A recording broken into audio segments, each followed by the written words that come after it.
The tooth is not lying in a museum case at first. It is still half buried in sandstone, the color of old brick and desert dust, with only the dark enamel showing where the wind has cut the surface clean. It is long, conical, and almost smooth, not a blade like the tooth of a tyrannosaur. Not a saw-edged knife made for slicing flesh from bone. This tooth was built to pierce, to hold, to close around something slippery in water. Around it, the Sahara is silent in the modern way deserts are silent. Heat rises from the ground. Sand collects in the cracks between stones. A few dry plants cling to the edges of the outcrop, and far away the horizon trembles in the afternoon light. Nothing about this place seems like a river. Nothing suggests shade, mud, reeds, fish, or the heavy breathing of animals moving through wet ground. But the tooth says otherwise. The rock around it was once part of a Cretaceous landscape in North Africa, formed roughly 95 million years ago, when this region was not an open desert, but a vast system of rivers, deltas, floodplains, channels, sandbars, and coastal lowlands. Water moved through it in wide brown currents. Fish the size of people swam beneath the surface. Crocodile-like reptiles watched from the banks. Pterosaurs crossed overhead on narrow wings, and somewhere along the margin between land and water, a sail-backed dinosaur lowered its jaws into the river. That animal was Spinosaurus, not simply another large predator added to the list of dinosaur giants, but one of the strangest theropods ever found. Its skull was long and narrow, closer in outline to a crocodile than to Allosaurus or Tyrannosaurus. Its teeth were conical and interlocking, suited for gripping fish. Its nostrils sat farther back along the snout than in most predatory dinosaurs. Tall spines rose from its back, forming a sail that made the animal's outline unmistakable. Even in a world full of strange bodies, Spinosaurus would have looked unusual. The mystery begins because almost every part of this animal seems to point toward water, but not always in the same way. The jaws suggest fish, the teeth suggest river prey. The bones suggest a heavy animal with unusual proportions. The tail, in some specimens, has been interpreted as a swimming structure. Other studies have argued that the body would have floated awkwardly, that the sail and torso would have made deep pursuit in water difficult, and that Spinosaurus was better understood as a shoreline hunter, a wader, a predator of shallows rather than open depths. This is the tension at the center of Spinosaurus. It belongs to the dinosaurs, those animals usually imagined crossing floodplains on land, nesting in sediment, leaving tracks in mud, browsing forests, stalking herds, dying beside rivers that buried them in silt. But Spinosaurus keeps pulling the story toward the water. It forces us to look at the river not as background scenery, not as something beside the dinosaurs, but as the main stage on which this animal lived. If lost river worlds like this are what bring you back to Jurassical, subscribing simply keeps the next journey close. The world of Spinosaurus was not the Jurassic, despite the name so often attached to dinosaurs in popular culture. It belonged to the Cretaceous, the final and longest period of the Mesozoic era. By the time Spinosaurus moved through North Africa, the first birds had already been flying for tens of millions of years. Flowering plants were spreading. The continents were continuing their long separation from the old supercontinent. Sea levels were high. Coastal regions shifted with every change in sediment, storm, and shoreline. The dinosaur age was mature, diverse, and nearing its final third. North Africa sat near the southern margin of the Tethys Sea, a warm ocean that separated parts of the northern and southern continents. The coastline did not remain fixed. It advanced and retreated across low country, leaving behind marine sediments in some places, river deposits in others, and transitional environments where fresh water, brackish water, and coastal influence could meet. The rocks that preserve Spinosaurus and its neighbors record this changing edge.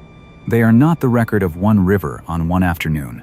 They are a long accumulation of landscapes, repeated floods, shifting channels, and animal remains gathered through time. To reconstruct this world, Paleontologists work with fragments: a tooth weathering from sandstone, a vertebra with a tall spine broken at the top, a piece of jaw carrying sockets for teeth that once interlocked like a fish trap, a limb bone dense enough to raise questions about how the animal used water, a tail vertebra that changes the shape of an argument, a trackway on a bedding plane, scales from a fish, the armored plates of a crocodile-like reptile. Each piece is incomplete. Together they begin to outline a place. The first Spinosaurus known to science came from Egypt, from the Bahariya Oasis, where German paleontologist Ernst Stromer described Spinosaurus aegyptiacus in 1915. The fossils were remarkable: tall neural spines from the back, a lower jaw, vertebrae, fragments that suggested a predator unlike any other dinosaur then known. Stromer recognized that this was a large theropod, but also that it did not fit comfortably with the forms already familiar from Europe and North America. Its bones carried a different architecture. Its name, Spinosaurus, came from those towering spines. The original fossils did not survive the 20th century. During the Second World War, bombing destroyed the Munich Museum where they were housed, and the bones that had introduced Spinosaurus to science were lost. This is one reason the animal became so difficult to understand. For decades, paleontologists had descriptions, drawings, photographs, and scattered new remains, but not the original skeleton. The animal remained present in the literature and in imagination, but physically incomplete, like an outline drawn over a gap. That loss matters. Fossils are not just symbols, they are data. They carry proportions, surfaces, microscopic textures, breakage patterns, and anatomical details that cannot always be recovered from drawings. When the original bones of Spinosaurus disappeared, some questions became harder to ask.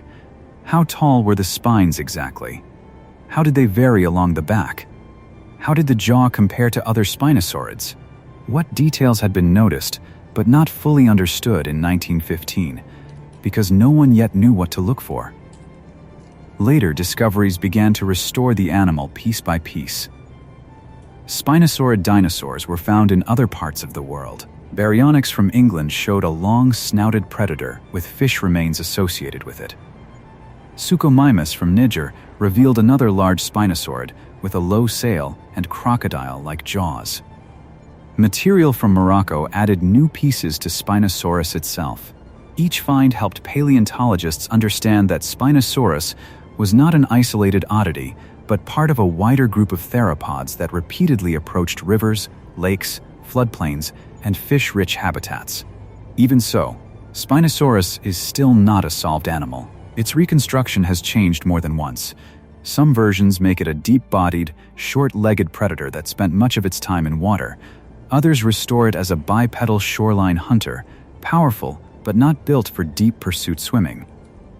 Some features support semi-aquatic habits. Other features complicate that interpretation. The most honest way to speak about Spinosaurus is not as a monster whose lifestyle is settled, but as a fossil problem that has become more interesting with every new bone. That uncertainty is part of the story. The public version of dinosaurs often prefers clean answers: the biggest predator, the fiercest fight, the single behavior that defines the animal. Paleontology rarely works that way. It moves through evidence, argument, revision, and restraint. A skeleton is found.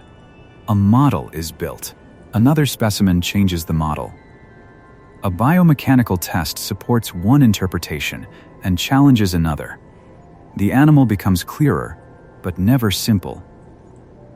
What is clear is that Spinosaurus lived in one of the most extraordinary dinosaur ecosystems known from the Cretaceous of Africa.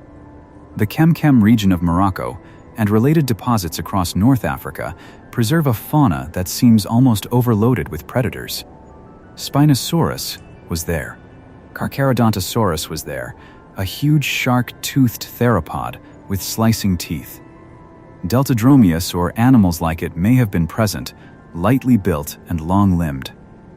Abelisaurids added another predatory shape. Giant crocodiliforms occupied the water margins.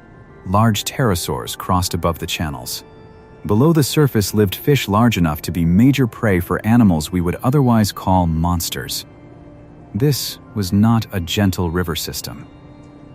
It was productive, crowded, seasonal, and unstable. Floods moved sand and bones together. Channels shifted, carcasses broke apart, teeth fell from jaws and entered the sediment by the thousands. The fossil record from such a place is not a census of every animal living together at one instant.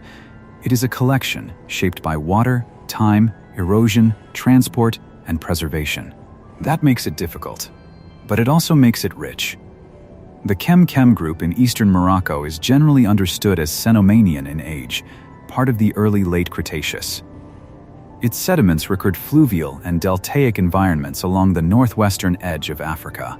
The rocks include sandstones and finer deposits laid down by rivers, channels, ponds, coastal flats, and transitional settings as the region moved toward a broader marine transgression. In simpler terms, this was a river country near a changing sea. If you stood there during a wet season, the air would not resemble the modern Sahara. Heat would still press down, because the Cretaceous greenhouse world was warm, but the ground would hold water. Ferns and other plants would grow along the channels. Conifers and early flowering plants would occupy parts of the landscape. Mud would cling to the feet of animals moving along the banks. Fish would roll near the surface. Dragonflies and other insects would move through the humid air. The smell would be organic, heavy, and alive. A Spinosaurus track would not need to be dramatic to matter. One foot pressed into mud near the edge of a channel. The toes spread. Water seeped into the impression. A second step followed, then a third, before the animal shifted toward deeper water or returned to the bank. The track might last only hours before a flood erased it. Or, under the right layer of sediment, it might harden, disappear beneath later deposits, and wait almost 100 million years for erosion to uncover it again. No single trackway can give us the whole animal, but tracks remind us that Spinosaurus was not a diagram. It had weight, it displaced mud, it turned its head, it selected places to stand, it moved through a landscape with obstacles, heat, competitors, prey, and changing water levels. Fossils often enter our imagination as bones, but living animals are made of decisions, even when those decisions are simple. Step here, turn there, wait, strike, leave. The most striking feature of Spinosaurus is usually the sail, but the head tells us more about the way it fed. The snout was long, narrow, and low, with a shape that reduced sideways resistance when moving through water. The teeth were not serrated cutting blades like those of Carcharodontosaurus. They were rounder in cross-section, conical, and suited for puncturing. This kind of dentition is familiar in many fish-eating animals because fish are difficult prey. They twist, they slide. A mouth that can pierce and hold is often more useful than one built only to slice. The jaws of Spinosaurus also carried a slight rosette near the front, where the snout expanded and the teeth formed a gripping trap. This is not proof that the animal ate only fish, but it is strong evidence that fish were important. A large predator does not need to be limited to one food source. Modern predators take what their bodies allow them to take, and what their environments make available. Spinosaurus may have fed on fish, carcasses, smaller dinosaurs, pterosaurs, and anything else its jaws could secure. But its skull was specialized in a direction that points toward water. Imagine the river surface from below. Light breaks into brown and green fragments. Suspended sediment moves with the current. A long fish passes through shadow, armored scales catching the faint light. Above it, something enters the water. Not the whole body at first, just the snout. The nostrils remain higher, back from the tip. The jaws open, and the teeth slide around the fish before the strike becomes visible from the bank. This kind of hunting does not require Spinosaurus to be a whale-like swimmer or a crocodile in dinosaur form. A large wading predator could make use of shallow channels, trapped pools, seasonal fish concentrations, and the edges of water bodies where prey becomes predictable. Herons do this on a small scale. Storks do it. Crocodiles do it in another way. Bears do it when salmon concentrate. A giant theropod living in a fish-rich river system would not need to chase prey across open water if the river itself brought prey within reach. The debate over Spinosaurus matters because it changes the shape of the dinosaur age. For a long time, non-avian dinosaurs were understood almost entirely as land animals. Marine reptiles ruled the seas, pterosaurs flew overhead, crocodile-like archosaurs used waterways, but dinosaurs themselves stayed mostly terrestrial. A truly aquatic Spinosaurus would challenge that pattern. A semi-aquatic Spinosaurus still does, though in a more nuanced way. It suggests that at least some dinosaurs pushed strongly into the water margins, using rivers not just as drinking places, but as hunting grounds. The difference between fully aquatic and semi-aquatic may sound technical, but it is not small. A fully aquatic animal is shaped around water as its primary home. Its movement, feeding, breathing, and reproduction are constrained by that life. A semi-aquatic animal can be strongly associated with water while still remaining capable on land. Spinosaurus sits inside that argument. Was it a pursuit predator in water, using its tail to propel itself after fish? Was it a powerful wader, fishing from shallows with its jaws? Was it something between those categories, using water often but not in the way a crocodile or seal does? The bones do not answer in one voice. Some evidence suggests a strong connection to water. Isotopic studies of spinosaurid teeth have been interpreted as consistent with semi-aquatic habits. Dense limb bones have been discussed as possible ballast or as structural support for a huge animal. The high tail described from Moroccan material has been interpreted by some researchers as capable of producing thrust in water. At the same time, digital models and biomechanical studies have questioned whether the whole body of Spinosaurus would have been stable, efficient, or fast enough for deep underwater pursuit. That is where the animal becomes more interesting than any simple label.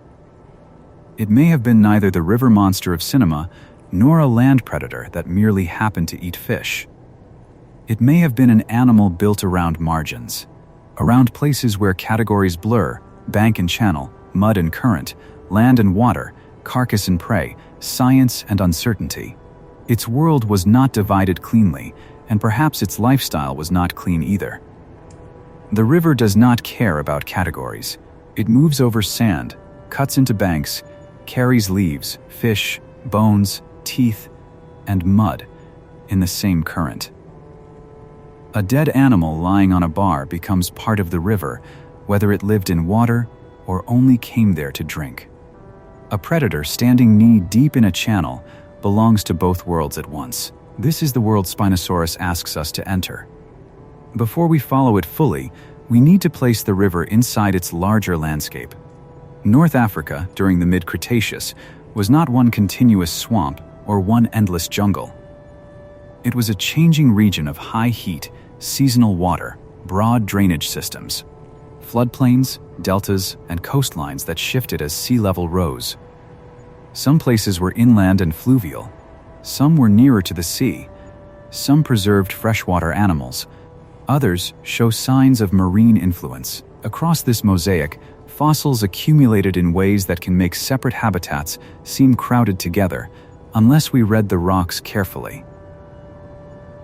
The Kem Kem fossil assemblage is famous partly because of the apparent abundance of large carnivores. In many modern ecosystems, large predators are rare compared with herbivores. They require large territories and depend on the energy captured by plants and passed upward through prey.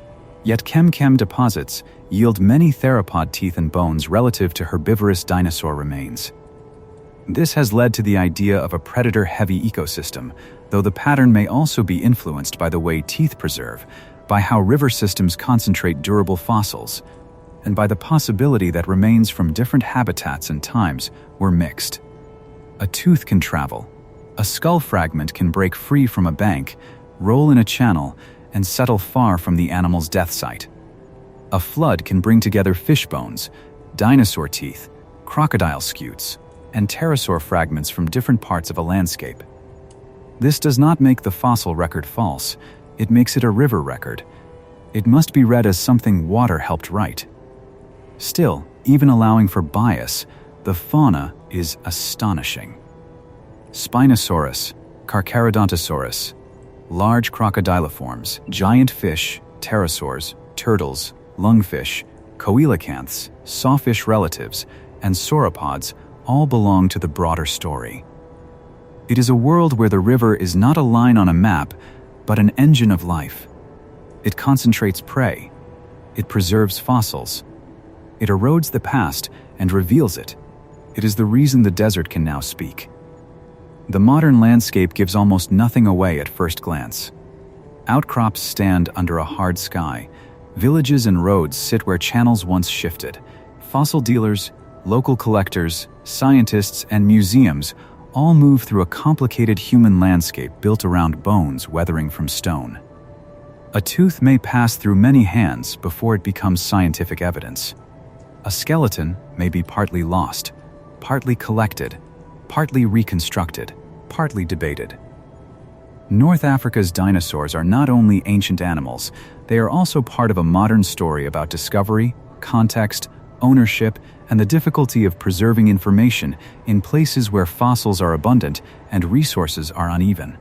For a voiceover, it is tempting to ignore that modern complexity and return only to the Cretaceous image. But fossils do not reach us without people. Someone notices the enamel in the sand. Someone carries the bone.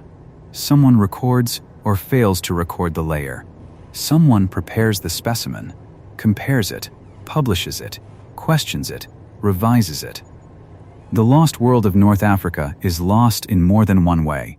It vanished biologically 95 million years ago, and parts of it vanish again when context is not preserved. That is why the best reconstruction begins with restraint. We can describe the river, we can describe the animals, we can follow Spinosaurus along the bank. But we should also let uncertainty remain visible. The living animal was not uncertain to itself. It knew how to move, how to feed, how to avoid danger, how to occupy its world. The uncertainty belongs to us, standing after the fact, trying to rebuild a body and an ecosystem from remains the river chose not to destroy. The tooth in the sandstone is small compared with the animal. It tells us nothing about the color of the sail, nothing about the pattern of skin along the neck, nothing about whether a particular Spinosaurus spent the morning in water or on land. But it tells us enough to begin. A pointed tooth. A river deposit. A predator shaped by fish. A desert that was once alive with currents. To understand Spinosaurus, start with the river before the animal appears. A wide channel moves across a low plain carrying sand from distant uplands toward a coast that is never still for long. The banks are not neatly drawn. They slump, rebuild, split, and rejoin. A main channel becomes a side channel. A side channel fills with silt and becomes a pond. A pond dries to cracked mud, then returns during a wet season when the drainage system swells again and the floodplain is covered in shallow water. The light would have been different from the light of the modern desert. Not dim, but filtered through moisture, dust, and vegetation. The air held heat. Evaporation rose from standing water. Insects moved above the edges of the channels. Plants grew where roots could reach the wet sediment, forming green corridors through open country.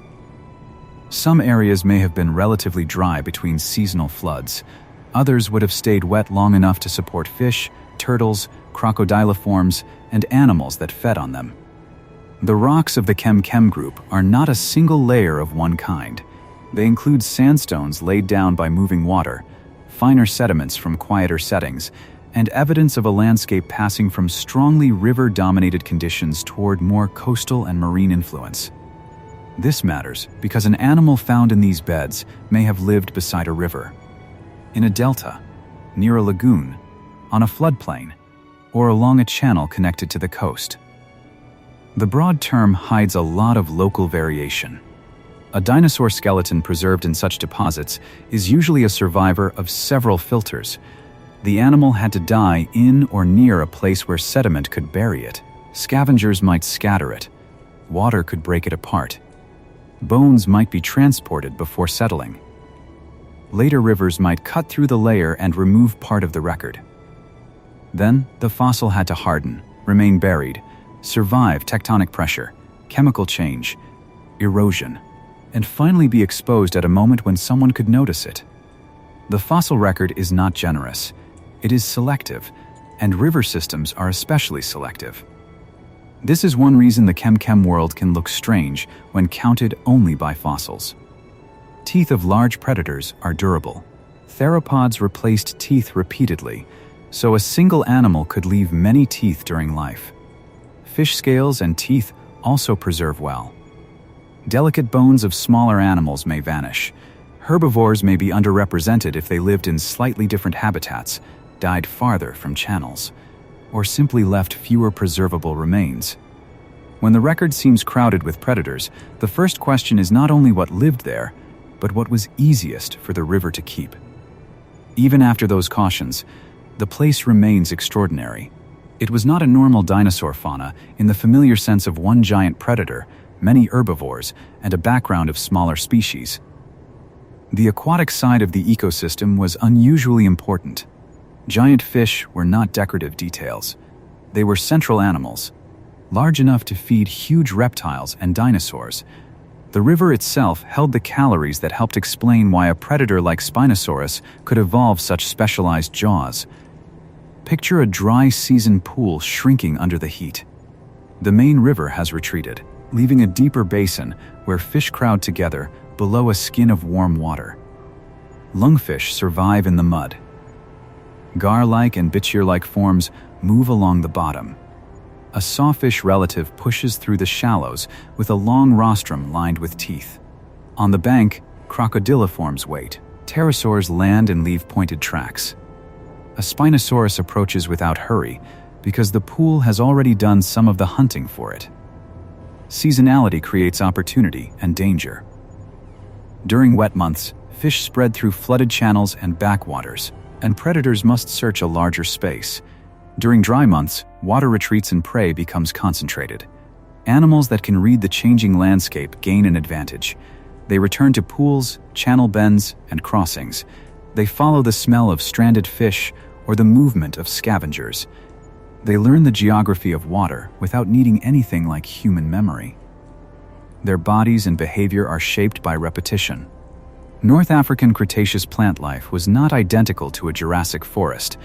By the mid-Cretaceous, flowering plants had begun to diversify, though many landscapes were still dominated by older groups such as conifers, ferns, horsetails, and other gymnosperm or fern-rich communities. Along the water margins, vegetation would have stabilized banks and created shade. Away from the channels, plant cover may have varied with soil, drainage, and seasonal rainfall. The result was not one endless green wall, but a patchwork of riverine growth, open flats, ponds, bars, and drier ground. This plant world supported herbivores, even if their fossils are less common in some deposits than the predators. Sauropods were present in parts of North Africa, including Rebbachisaurids and titanosaurs or titanosauriforms in related faunas. Their bodies would have changed the landscape simply by moving through it. A sauropod herd walking along a wet bank could collapse edges, open paths through vegetation, and leave deep tracks that filled with water. Even when the script follows Spinosaurus, these larger plant eaters help remind us that the river world was still a dinosaur world. A sauropod footprint beside a Spinosaurus tooth would tell two different stories from the same mud. One is about weight and vegetation, a huge animal moving slowly along a channel, feeding on plants the river helped grow. The other is about teeth and prey, a predator using water as a hunting ground. Together they show that the river was not only a boundary, it was a meeting place where many kinds of bodies passed through the same sediment. Carcharodontosaurus belonged to a different predatory logic. Its teeth were flattened and serrated, better suited for cutting flesh. It was a land predator in the traditional theropod sense, a huge animal whose skull and jaws were built around slicing damage. If Spinosaurus was the river specialist, Carcharodontosaurus was the blade on the floodplain, capable of attacking large terrestrial prey or scavenging carcasses when available. The two animals may not have competed directly all the time, but their remains in the same broader deposits create an image of a landscape with more than one kind of danger. A carcass near the water would not remain quiet.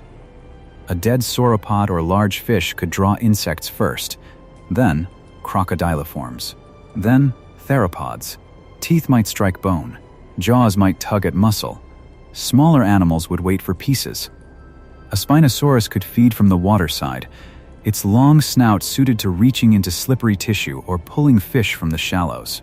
A Carcharodontosaur approaching from land would bring a different bite, a different strategy, a different risk. The fossil record can preserve bite marks, broken bones, and shed teeth, but not the full argument around the carcass. The word monster fits this world only if it is used carefully. These were not monsters to themselves. They were animals shaped by ecology, anatomy, and deep time. A giant coelacanth did not exist to be dramatic. It lived because its lineage had found a way to persist in river systems and coastal waters. A crocodiliform did not wait like a villain. It conserved energy, read movement, and struck when the cost was worth paying. Spinosaurus was not evil, not heroic, not a myth. It was a body solving the problem of survival. The title promises river monsters, and the rivers of North Africa can bear that phrase because so many of their animals exceeded modern expectations. But the real power of the phrase is not violence. It is scale. It asks what happens when a river system supports fish larger than humans, reptiles larger than cars, pterosaurs with wings wide enough to cast moving shadows, and a dinosaur predator that may have spent much of its life at the water's edge. It asks what a river becomes when every level of the food web is enlarged. The modern Sahara makes that enlargement hard to feel. Today, the landscape is open, dry, and often severe. The heat belongs to the same sun, but the water is gone from the surface in most places. Ancient channels are preserved as rock, not current. Fossils weather out where fish once swam. This contrast is one of the reasons North Africa's Cretaceous world feels lost. The present does not simply cover the past, it contradicts it. To hold a fossil fish scale from these rocks is to hold evidence of a vanished hydrology. Its surface may still show ridges, enamel, or organoid shine. It once lay on a body moving through water that no longer exists, in a river whose course cannot be walked, under a climate that no human ever breathed. That small hard piece can carry as much atmosphere as a skeleton if you let it. It tells you the desert had depth. Depth is the right word for Spinosaurus as well. Not just water depth, but historical depth. The animal's story reaches backward into earlier Spinosaurids and forward into modern debates. It reaches from Egypt to Morocco to Niger, across deposits separated by geography and uncertainty. It reaches through the destruction of original fossils, the recovery of new remains, the scanning of bones, the building of digital models, and the arguments that follow. Spinosaurus is not one discovery, it is a century-long process. In 1915, Stromer's Spinosaurus was known from incomplete Egyptian material. In later decades, new spinosaurids such as Baryonyx and Suchomimus helped show that these long-snouted theropods had a broader distribution and a consistent association with fish-eating adaptations.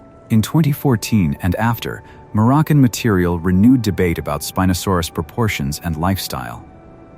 In 2020, a high-spined tail intensified the swimming hypothesis.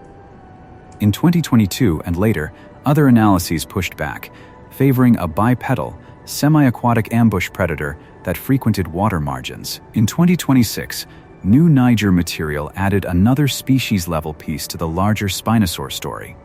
That timeline does not make one interpretation permanently victorious.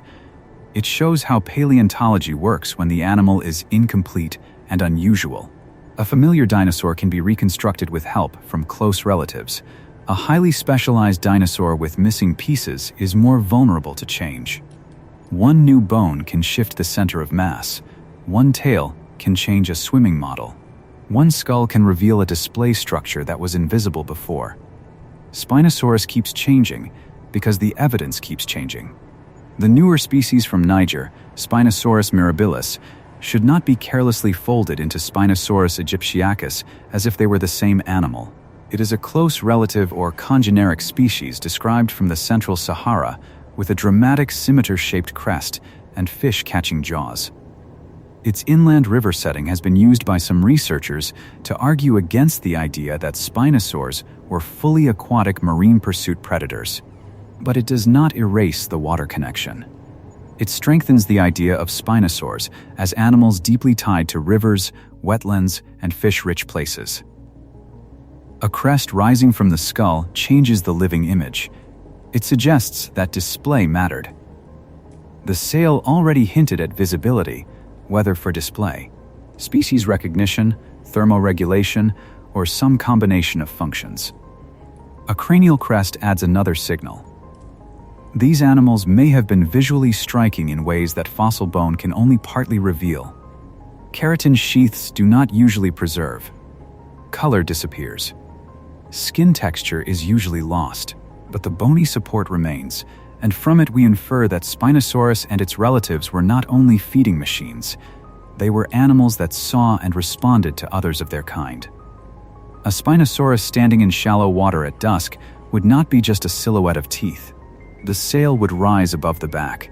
The skull would stretch forward in a long line. The arms, with their powerful claws, would hang near the chest. The legs would hold the body at the edge of buoyancy.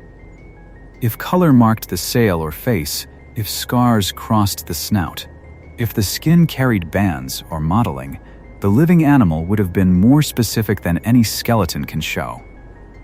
Science often strips animals down to function, because function is what bones can support. Teeth tell us diet. Limb proportions tell us movement. Bone density tells us something about load, buoyancy, or strength. But living animals are never only functional. They court, threaten, recognize, avoid, display, and make choices. The river world would have contained moments that left no direct fossil, a juvenile retreating from a larger adult, two individuals facing each other in the shallows, a fish strike missed by inches, a night spent on a sandbar after floodwater dropped. Juvenile Spinosaurus remains are rare and incomplete, but young animals must have existed in the same broad ecosystems. Their lives would not have been simply smaller versions of adult lives. A young Spinosaur could not dominate a channel. It would have been vulnerable to crocodiliforms, larger theropods, and perhaps even adult members of its own kind. It may have fed on smaller fish, carcass scraps, or other prey along the margins. Growing into a giant river predator required surviving a world where almost everything near water had teeth. This is where scale becomes personal. The adult animal may attract our attention, but the population depends on eggs, hatchlings, juveniles, subadults, and all the fragile stages rarely preserved. A fully grown Spinosaurus might stand as one of the largest known theropods, but it began as something small enough to be crushed, eaten, dehydrated, or swept away. Its size was not a starting point, it was an achievement. Somewhere in North Africa, a nest may have existed on ground just high enough above floodwater. We do not have to claim we have found it. We only need to remember that every dinosaur came from an egg. A sail-backed giant began as an embryo curled inside a shell, developing in heat and buried sediment, while storms moved across the floodplain and the river rose and fell nearby. Eggshell rarely announces itself as dramatically as a skull. It breaks into fragments, thin and pale, easy to miss among stones. But eggshell is one of the most intimate fossils a dinosaur can leave. It speaks of reproduction, not predation. It reminds us that even the largest carnivores had a life cycle, that their ecosystems were not maintained by violence alone, but but by nesting, growth, and repeated generations. The lost world continued because animals replaced themselves before they died. What did Spinosaurus do during a flood? A seasonal surge could transform familiar banks into dangerous water. Channels deepened, sandbars vanished. Carcasses moved, fish spread into temporary lakes. A waiting predator might follow the new margins, but it would also have to avoid becoming trapped, overturned, or carried into deeper water. If it was not a strong, deep swimmer, floodwater would be both opportunity and hazard. After the flood, the river would leave gifts. Fish stranded in shallow basins, dead animals caught against driftwood, banks freshly cut, exposing burrows, roots, or old bones. Sediment spread across tracks. A Spinosaurus walking after such a flood would move through a rearranged map. The channel it knew yesterday might be gone. A new pool might hold prey. The living river was not a place, but a process. That process is why the rocks are so informative. Cross-bedded sandstones show currents moving sediment. Mud drapes and finer layers indicate quieter water or tidal influence in some intervals. Bone beds may reflect concentration by water. Isolated teeth can mark repeated shedding by predators or transport from elsewhere. The geology is not background. It is the behavior of the ancient landscape, preserved in physical form. When we say Spinosaurus lived in the Kem Kem world, we are really saying it lived within these processes. It hunted along channels that migrated. It stepped on banks that collapsed. It fed in pools that dried. It left teeth that rivers carried. It died, somewhere, under circumstances we may never know. Then geology did what geology does. It buried, compressed, mineralized, lifted, and exposed. The animal became stone. The river became sandstone. The wetland became desert, and the story became difficult enough that it took more than a century to begin seeing its shape. A skull can change the mood of a room.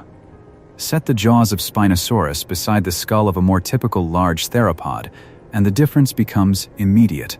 Tyrannosaurus, Allosaurus, and Carcharodontosaurus present deep heads, broad attachments for muscle, teeth meant to cut, crush, or tear. Spinosaurus stretches forward. The snout narrows. The teeth become conical. The face seems to belong closer to water before any label is spoken.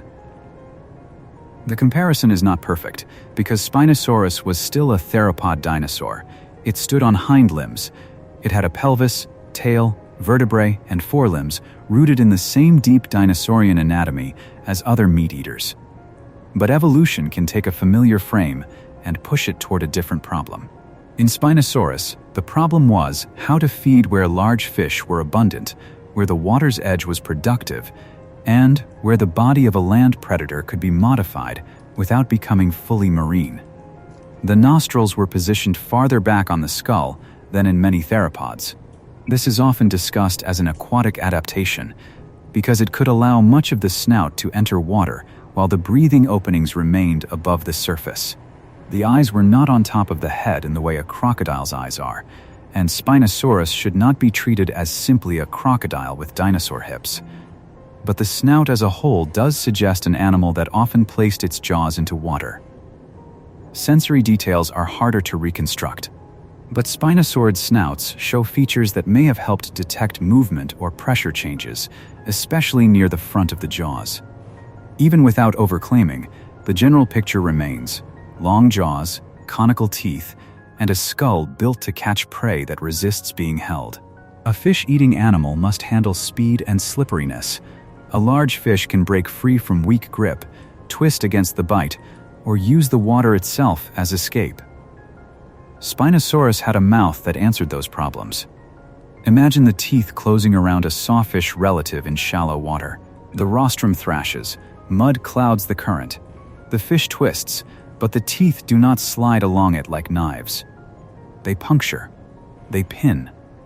The jaws lift, and water falls from the snout in sheets. This is not a delicate action, but it is not the same as a land predator tearing into a carcass. It is a river strike, built around holding what the water tries to take away. The forelimbs add another layer. Spinosaurus had powerful arms with large claws, though the exact way they were used remains debated.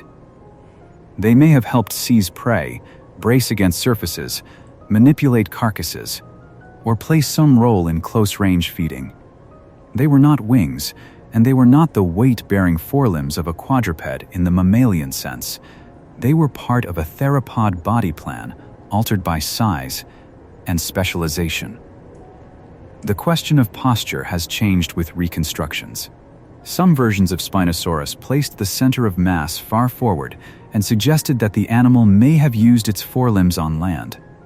Later work has challenged that, arguing that more accurate models support a bipedal stance, with the center of mass positioned over the hind feet. This matters because posture affects everything else: walking, wading, swimming, feeding, turning, and how the animal carried the enormous sail rising from its back. A bipedal Spinosaurus would still look unlike most other theropods. The hind limbs appear relatively short compared with some giant predators. The torso was long. The sail changed the outline of the body. The tail may have been deeper than in typical land predators, at least in known material associated with Spinosaurus. The total effect was not sleek in the way a fish is sleek. It was an animal modified in several directions at once, and those directions do not always make a single simple answer. In 2020, researchers described a tail with tall neural spines and chevrons that gave it a fin-like profile. And experiments using tail shapes suggested it could generate more thrust in water than the tails of more terrestrial theropods. That study made Spinosaurus feel more aquatic than before. It gave the animal an active propulsive structure, not merely a long snout for fishing near shore. The image of Spinosaurus swimming under its own power became stronger. But a tail cannot be evaluated alone. A living animal swims with the whole body.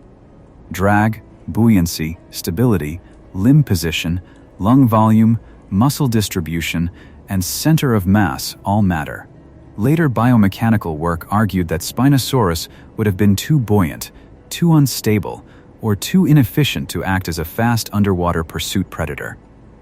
In those models, the animal could stand and feed in water, but would not behave like a seal, crocodile, shark, or marine reptile. The tail might help, but not enough to turn the entire animal into a deep water hunter. This disagreement is not a failure of science. It is science doing what it does when evidence is partial and the animal is unusual. One team tests one part of the body and finds aquatic potential. Another team models the whole animal and finds limitations. Both approaches force the reconstruction to become more precise. The debate makes Spinosaurus less mythical, not more, because it asks the animal to obey physics. Physics is often the hidden narrator in paleontology. A sail creates surface area and drag. A long snout changes leverage. Dense bones alter strength and buoyancy. Shorter legs affect stride and wading depth. Air spaces in the body influence flotation. A giant animal cannot simply do whatever imagination allows. It must move through gravity, water, mud, and its own mass. Spinosaurus may be spectacular, but it was still a mechanical system made of living tissue. At full size, Spinosaurus was enormous. Estimates vary depending on which specimens and reconstructions are used, but it was among the largest known predatory dinosaurs, rivaling or exceeding other giant theropods in length. Length, however, is not the same as mass or power. A long, low skull and elongated body can create impressive measurements without producing the same kind of crushing build seen in Tyrannosaurus. Spinosaurus was huge, but it was huge in its own way. This distinction matters because popular comparisons often reduce animals to rankings. Bigger than T-Rex, longer than Giganotosaurus. Taller sail. Stronger bite. These comparisons are easy to remember and often less useful than they seem. A predator's success depends on fit, not leaderboard position. Spinosaurus did not need to be the strongest land hunter if it was feeding heavily on fish and water margin prey. Carcharodontosaurus did not need a crocodile-like snout if it was slicing flesh from terrestrial animals. Different predators can share a region by solving different problems. The sail remains the most visible problem. Tall neural spines rising from the vertebrae created a structure that would have made Spinosaurus recognizable from a great distance.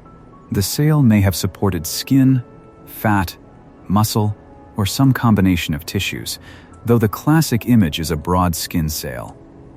Possible functions include display, species recognition, thermoregulation, energy storage, or a combination. Like the plates of Stegosaurus, it may not have had only one job. If display was important, the sail changes the social image of the animal. A Spinosaurus walking along a riverbank would be signaling even when silent. The height and shape of the sail could identify species, maturity, sex, condition, or dominance. A rival could see it across open ground. A potential mate could see it above reeds or low vegetation. A predator might see it and decide whether an encounter was worth the cost. In living ecosystems, bodies communicate constantly without language. At dawn, with low light behind it, the sail would turn the animal into a dark geometry above the water. The snout below, the long body, the arched backline, the tail trailing behind. A fish would not care about the silhouette except as threat. Another Spinosaurus might.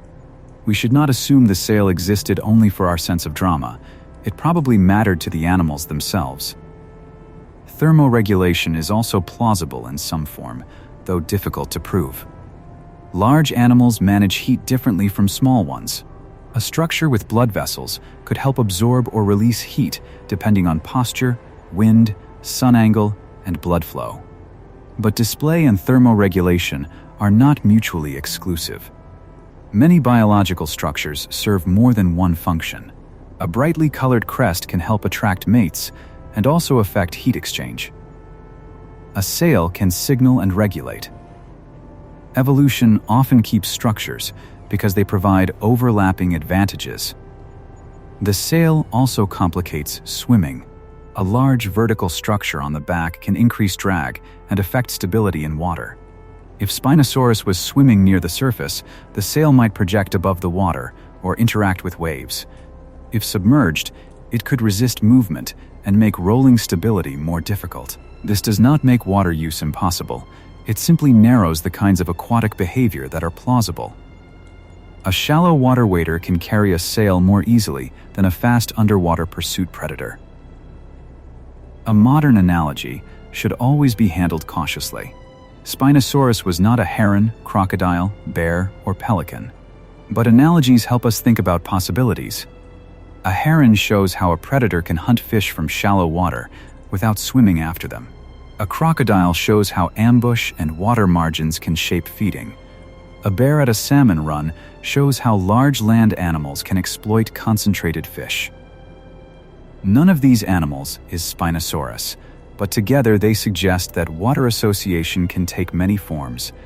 The best current description may be a semi-aquatic or water-associated piscivorous theropod, one that spent substantial time near and in water, fed heavily on fish, and used the edges of rivers and channels as central habitat. It may have waded deeply. It may have swum at times. It may have used its tail in water more effectively than a typical theropod. But whether it regularly pursued prey underwater in the manner of a marine predator remains debated. That sentence is less cinematic than declaring Spinosaurus the first swimming dinosaur. It is also probably closer to what the evidence allows. Restraint does not weaken the animal. It sharpens it. A real Spinosaurus, bound to physical limits, seasonal rivers, and uncertain behavior, is more interesting than an impossible creature made only from superlatives. Watch it stand in water up to the thigh, still enough that small ripples move outward from the legs. The head lowers. The snout touches the surface. A line of bubbles moves past. Nothing happens for several seconds. Then the jaws snap sideways, and the river breaks open. The strike may have been fast even if the animal was not a fast swimmer. Many wading predators succeed through patience and sudden motion. The whole body does not need to move quickly if the head and neck can. This possibility fits the long, snouted skull. It also fits a world where fish were abundant and sometimes trapped by changing water levels. A predator with a large body and specialized jaws could afford to wait. What did it hear? The question is almost impossible to answer, but the soundscape matters. Water against sediment. Insects, pterosaur calls. The splash of fish. The low movement of crocodiliforms entering a channel.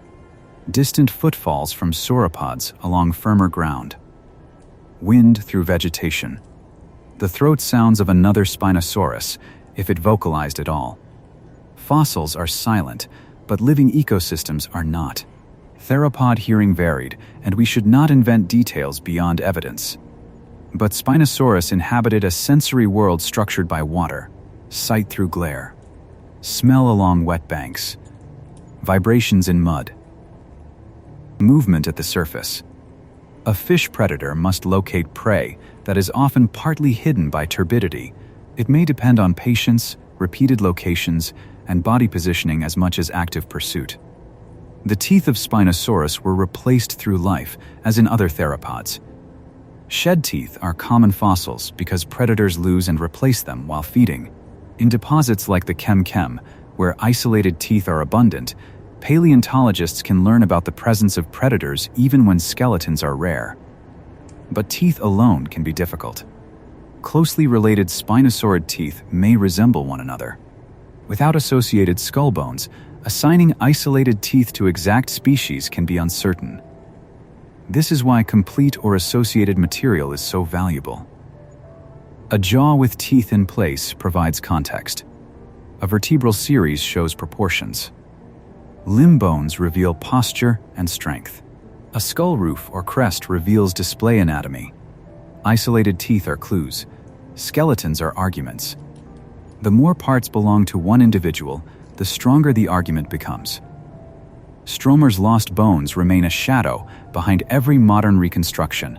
They remind us that paleontology can move backward as well as forward. Information can be destroyed. Context can be lost. Specimens can disappear into private collections, war, erosion, or neglect. The animal itself is gone, and the evidence is fragile. Each new Spinosaurus fossil is not just a new data point. It is a recovery of something the 20th century partially erased. That gives the modern debate a strange emotional weight. Scientists are not only asking what Spinosaurus did, they are trying to rebuild a creature that history has repeatedly broken. The river broke some bones before fossilization. Time broke others. Human conflict destroyed the first museum material. Commercial collecting separated some fossils from their layers. Every reconstruction stands against those losses.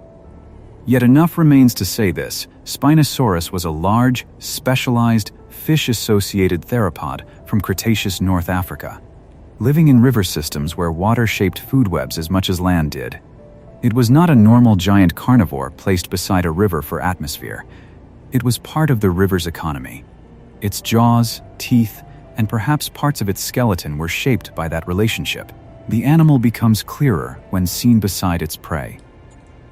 To understand the sail, the limbs, and the debate over swimming, we need to enter the water more fully, not as scenery, as habitat, as a source of abundance, as the place where North Africa's river monsters moved beneath the surface long before the Sahara became sand. Beneath the Cretaceous River, the world was crowded. The fish of the Kem Kem world were not background animals. Some were large enough to change the behavior of predators around them. Their fossils occur as teeth, scales, fin spines, jaw fragments, vertebrae, and sometimes more complete remains. They tell us that the rivers and connected waterways were not thin streams with small prey, but productive aquatic systems capable of feeding giants. Onchopristis, a sawfish relative often called a saw skate, carried a long rostrum lined with tooth-like projections. In life, that rostrum would have made the animal look like a weapon moving through water. It may have used the structure to disturb sediment, detect prey, or slash through schools of fish. To a predator like Spinosaurus, an animal like this was both food and hazard. A large sawfish relative could injure the jaws or face of anything careless enough to seize it at the wrong angle. Lungfish were also present in these systems. Lungfish matter because they tell us something about water bodies that could become stagnant, shallow, or seasonally difficult. Modern lungfish can survive low oxygen conditions and, in some cases, dry periods by using air-breathing and burrowing behavior. Cretaceous lungfish were not identical to modern forms in every detail, but their presence fits a floodplain world where ponds, channels, and pools change dramatically through the year. Bichir-like fishes and other ray-finned fish added still more variety. The Kem Kem aquatic fauna included forms with heavy scales, forms with elongated bodies, and forms capable of living in complex freshwater environments. Coelacanths, too, belong to the broader North African story. These deep-bodied lobe-finned fish are famous today because living coelacanths survived in the ocean after their fossil relatives were long thought extinct. In the Cretaceous rivers, large coelacanths would have been substantial animals, slow but powerful, moving through deeper channels and possibly becoming prey for the largest fish, eating reptiles and dinosaurs. A river that holds giant coelacanths, lungfish, sawfish relatives, turtles, crocodiliforms, and a sail-backed theropod is not merely a place where dinosaurs drink. It is a complete world under the surface. Food chains continue downward into mud, plankton, invertebrates, small fish, larger fish, ambush predators, scavengers, and the animals that enter from land to feed. The river is a vertical ecosystem, with life stacked in layers from bottom sediment to air. Crocodiliforms were among the most important animals in that world. Some were long-snouted fish catchers, others had broader skulls or different jaw shapes, suggesting different diets and habitats. They occupied the margins of water in ways that would have brought them into contact with Spinosaurus. Not every encounter would become a fight. Predators often avoid costly conflict when food is available elsewhere. But the overlap was real. A carcass, stranded fish pool, nesting site, or narrow channel could bring several large animals into the same space. Imagine a crocodiliform sliding from a bank as a Spinosaurus approaches. Mud clouds around the reptile's body. Only the eyes and snout remain visible for a moment. The dinosaur does not charge. It stops. The two animals measure one another in whatever way their nervous systems allow. There is no music, no staged duel, only cost and risk. Then, one animal shifts away, because survival often belongs to the creature that avoids a wound. This kind of restraint is easy to miss when reconstructing ancient predators. A broken tooth and a punctured bone can preserve violence. Avoided violence leaves nothing. Most days in the Kem Kem world were probably not filled with cinematic battles. They were filled with feeding, moving, waiting, resting, nesting, and avoiding unnecessary injury. A predator that fights too often dies young. Even a giant must be careful. The crocodiliform fauna of Cretaceous North Africa included animals with different sizes and skull shapes, part of a long archosaur tradition that had been linked to water since before dinosaurs dominated the land. Unlike dinosaurs, crocodiliforms had already explored semi-aquatic ambush roles in many forms. Their bodies were lower, their tails muscular, their senses adapted to water margins.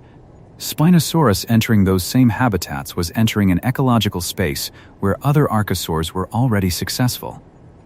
That overlap may help explain why Spinosaurus became so specialized.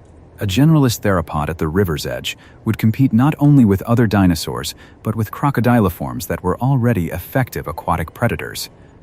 A long-snouted theropod with a towering body, long reach, and large size might exploit slightly different opportunities. Larger fish, deeper wading zones, carcasses inaccessible to smaller reptiles, or feeding stations where height and reach mattered. The river monsters were not all enemies. They were parts of a system that made one another possible. Large fish required smaller fish and invertebrates. Spinosaurus required fish concentrations or other prey.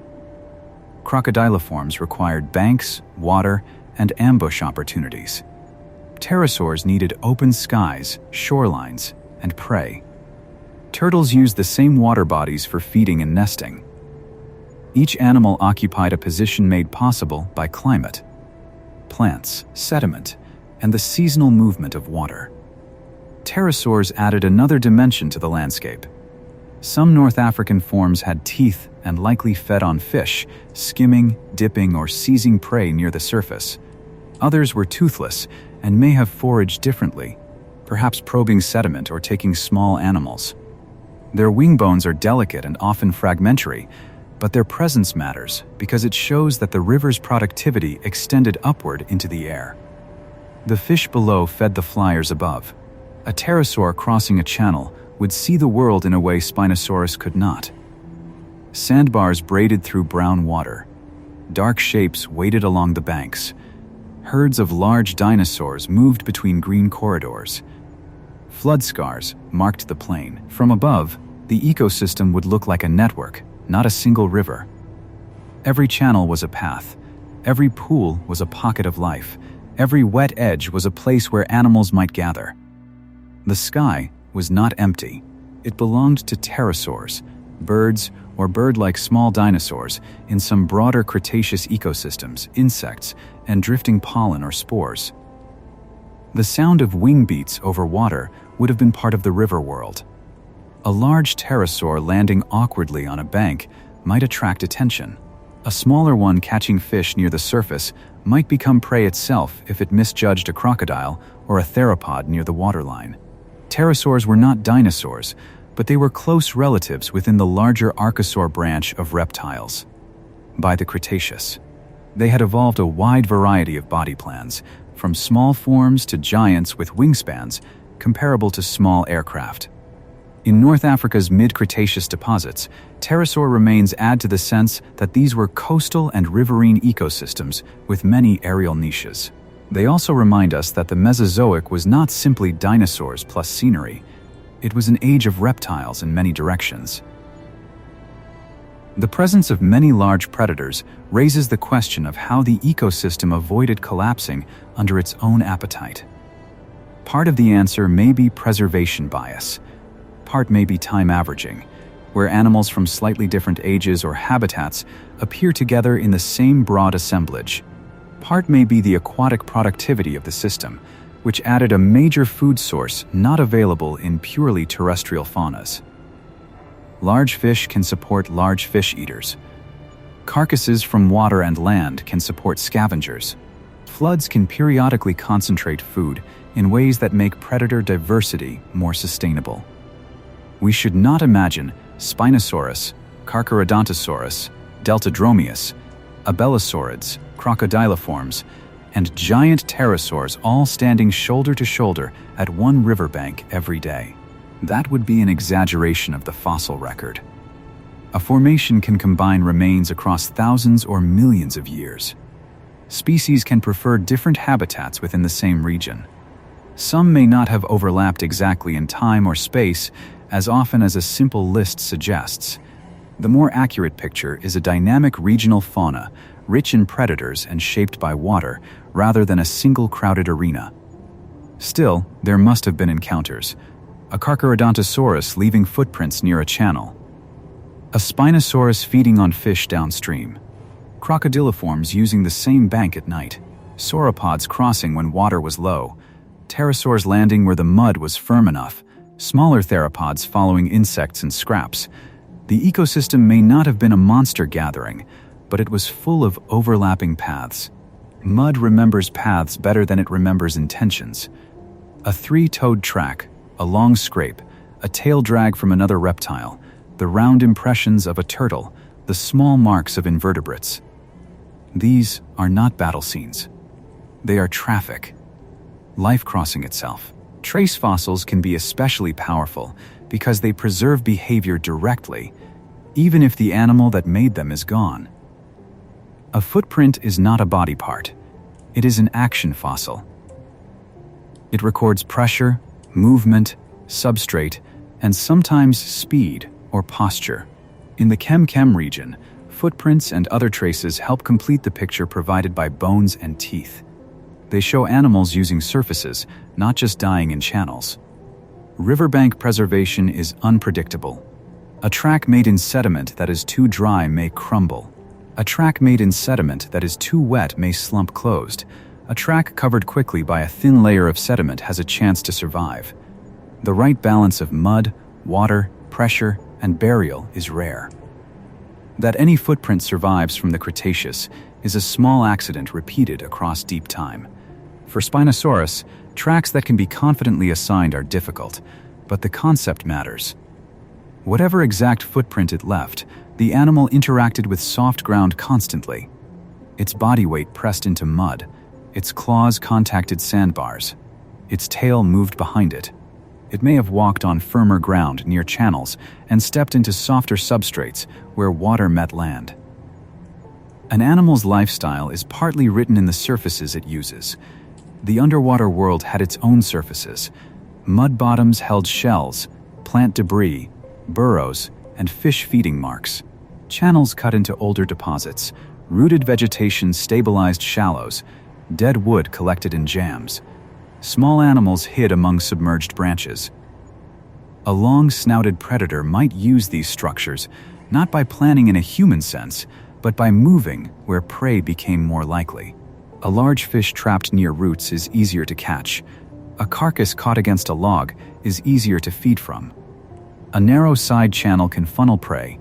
A falling water level can expose animals that were safe days before. Predators learn through repeated contact with landscapes. Over evolutionary time, bodies also learn, in the slow language of selection. Spinosaurus was both an individual hunter and the result of a lineage shaped by these recurring chances. This is why the river monsters matter. They are not just supporting cast for Spinosaurus, they are the reason a Spinosaurus-like animal could exist. Without large fish, the jaws make less sense. Without broad channels, the wading body has fewer advantages. Without productive water, the ecosystem cannot support so many predators. Without seasonal concentration, patience becomes less profitable. The animal and the river explain each other. A modern river may seem smaller in imagination because we are used to seeing crocodiles, fish, birds, and mammals divided into familiar categories. The Cretaceous River breaks that comfort. It gives us fish from ancient lineages, crocodile-like reptiles in many forms, pterosaurs instead of herons overhead, dinosaurs on the bank, and a giant theropod whose life blurs the line between land hunter and water hunter. It is not alien because it ignores ecology. It is alien because ecology is working through unfamiliar bodies. A coelacanth turning in brown water, a sawfish rostrum stirring sediment, a turtle pushing through weeds, a crocodiliform's eye above the surface, a pterosaur shadow passing over the pool, then the long snout of Spinosaurus entering the frame from above, slow at first, and then sudden. The prey animals were not passive. A large fish can injure, escape, hide, or move into water too deep or complex for a predator to use easily. Crocodiliforms can defend themselves. Turtles can withdraw into shells. Pterosaurs can take off. The food web was not a simple ladder with Spinosaurus at the top. It was a set of negotiations between body plans, habitats, and moments. Apex predator is a useful term, but it can flatten reality. An apex predator may have no regular predators as an adult, yet still fail often when hunting. It may scavenge frequently. It may avoid other large predators. It may die from infection, injury, drought, or starvation. Spinosaurus may have been near the top of its particular food web, but it still lived inside constraints. A broken jaw, an infected foot, a bad season, or a territorial injury could end even a giant. Because large animals are costly to build and maintain, they are often vulnerable to environmental change. A river specialist depends on water patterns. If droughts intensify, channels shift, or fish populations collapse, specialization becomes risk. The same traits that allow success in one set of conditions can become limitations when conditions change. This is one of the quiet laws of evolution. No body is perfect, only fitted temporarily to a world that will not stay still. The Kem Kem world did not stay still. Sediments show changes from river systems toward more coastal and marine influence. Sea levels rose. The Tethys margin shifted. Environments that once supported one set of animals gave way to others. A floodplain can become a delta. A delta can be drowned by the sea. Freshwater habitats can fragment or change chemistry. The animals living there did not experience this as a named geological transition. They experienced it as altered banks, new channels, disappearing nesting places, changing prey, and competition. That long environmental change helps explain why the fossil record captures both abundance and loss. We see a world at a productive moment, but we also know it ended. Spinosaurus did not continue forever. The giant fish faunas changed. The predator-heavy systems of mid-Cretaceous North Africa gave way to later ecosystems with different animals and different geography. The river monsters had their time, and then the map changed. For millions of years, though, this system worked. Water carried nutrients. Plants captured sunlight. Fish grew large. Reptiles and dinosaurs fed on them. Floods buried remains. New generations hatched and grew. The same banks saw drought, flood, life, and death over and over until sediment turned the whole rhythm into rock. The desert now preserves what the river could not keep alive. This reversal is one of deep time's most powerful images. A place loses its water, but keeps the memory of fish. A landscape becomes dry enough to expose the bones of animals that depended on floods. The Sahara does not simply hide North Africa's Cretaceous rivers. In some places, it reveals them, grain by grain, tooth by tooth. The river is gone, but the animals that lived in it still surface from the stone. Away from the channel, the world did not become safe. The land held its own giants. Carcharodontosaurus moved through the same broader region as Spinosaurus, carrying a skull built around cutting force and teeth with serrated edges like the teeth of a shark. Its name means shark-toothed lizard, and the comparison is not only poetic. The teeth were compressed, blade-like, and made to open wounds. Carcharodontosaurus belongs to a different image of predation than Spinosaurus. Its jaws do not suggest delicate fish trapping. They suggest flesh, impact, and blood loss. It was part of a lineage of giant Carcharodontosaurids that reached enormous size during the Cretaceous, especially across Gondwanan continents. These animals filled apex terrestrial roles before tyrannosaurs became the dominant giant predators in the northern continents. In North Africa, Carcharodontosaurus would have been one of the animals that made open ground dangerous. The overlap between Spinosaurus and Carcharodontosaurus has often captured attention because two huge theropods appear in the same regional fossil record. But coexistence does not require identical habits. Modern ecosystems can support multiple large carnivores when they differ in prey, habitat use, hunting method, or timing. Lions, hyenas, crocodiles, leopards, and wild dogs can occupy overlapping landscapes because their niches are not identical. Cretaceous North Africa likely worked through similar partitioning, though with very different animals.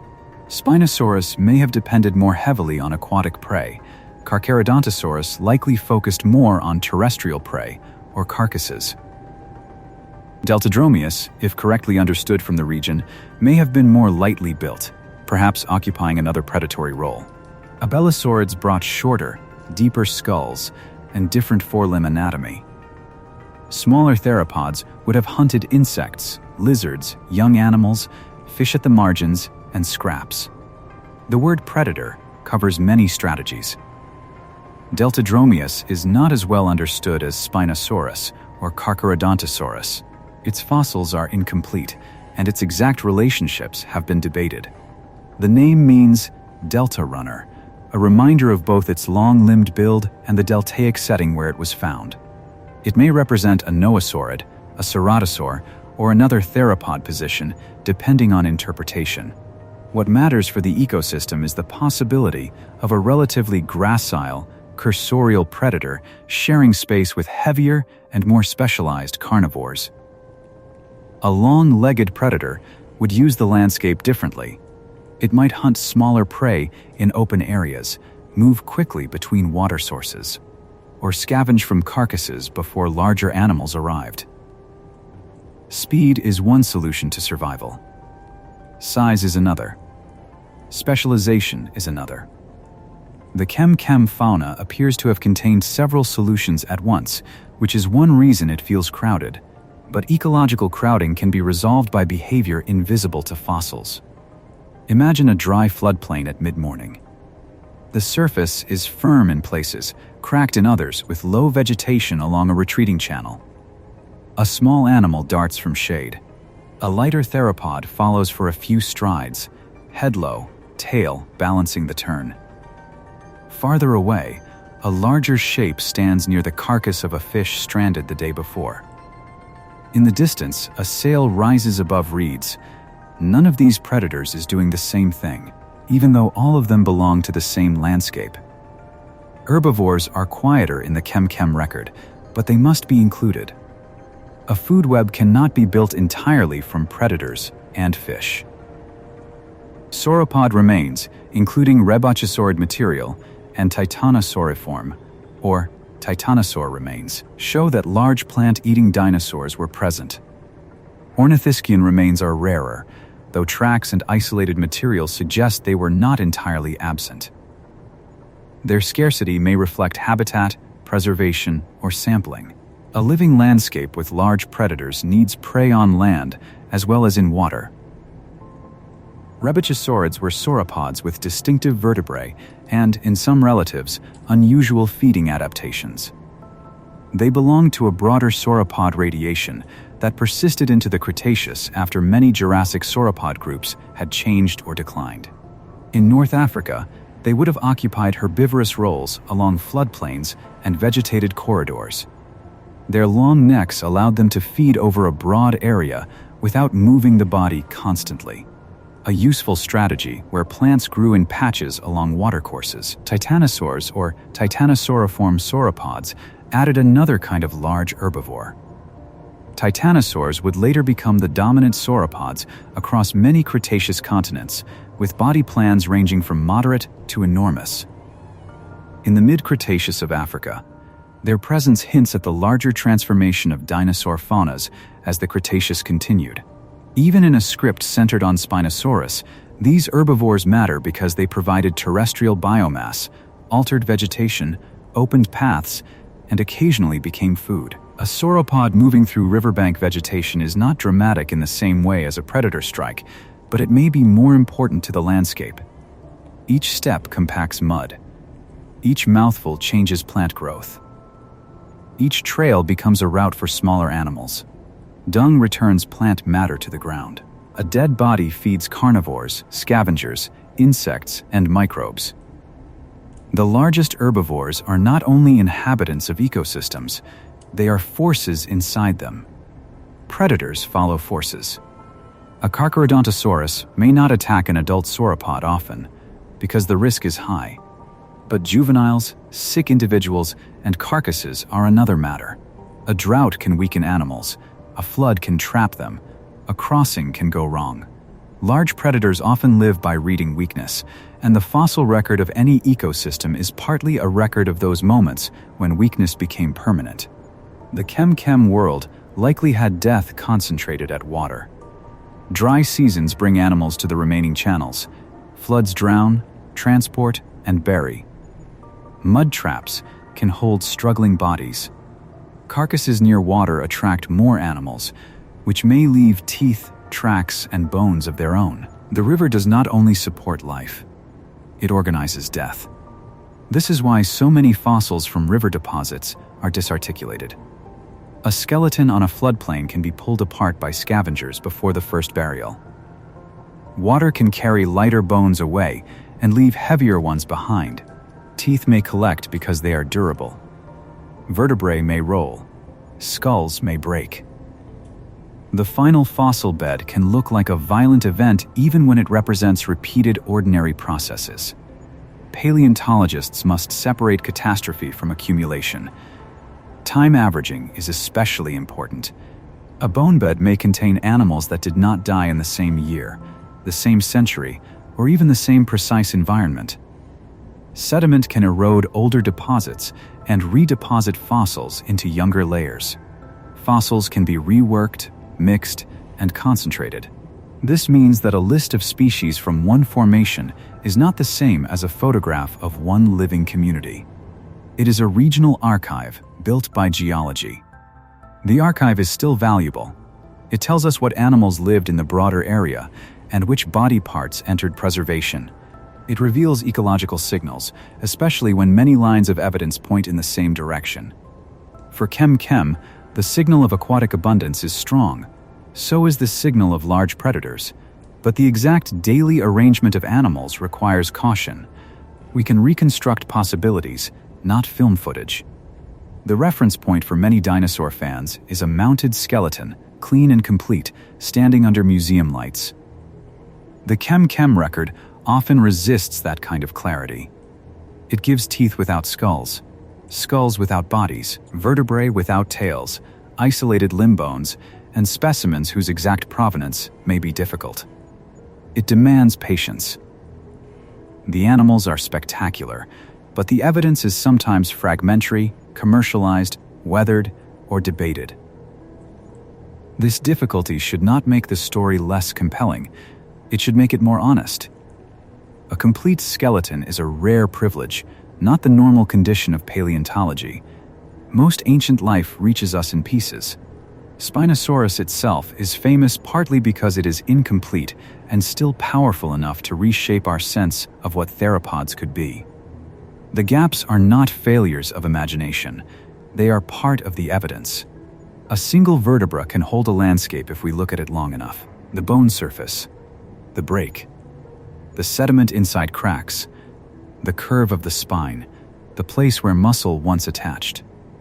It is not the animal, but it is not nothing. It is a doorway.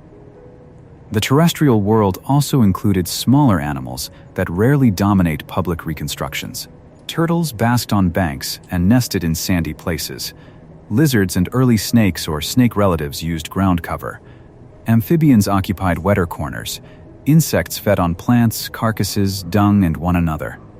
Mammals were present somewhere in the background, probably small and rarely preserved in these deposits. Their bones were fragile, and their ecological roles modest compared with dinosaurs and crocodiliforms, but they were part of the living system. Food webs depend on small things. Insects process plant material and carcasses. Small fish feed larger fish. Small reptiles feed theropods, crocodiliforms, pterosaurs, and mammals. Eggs and hatchlings are vulnerable resources. Dung supports beetles and microbes. A giant predator may become the symbol of a world, but it rests on a foundation of organisms that rarely make headlines. Even Spinosaurus depended on small beginnings. The fish it ate had eaten smaller prey. The river prey depended on plants, algae, microorganisms, and nutrients washed from the land. The predator's sail and jaws were built from energy that entered the ecosystem through photosynthesis. There is no escaping plants, even in a story about teeth. Along a channel edge, ferns and horsetails grow in wet sediment. Roots hold the bank. Insects move over the leaves. Small animals use the shade. Fish feed where plant debris enters the water. A turtle rests beside a log. Later, a giant predator stands in that same shade and waits.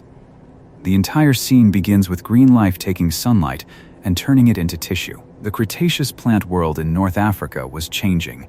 Flowering plants had appeared and were diversifying, but older plant groups remained important.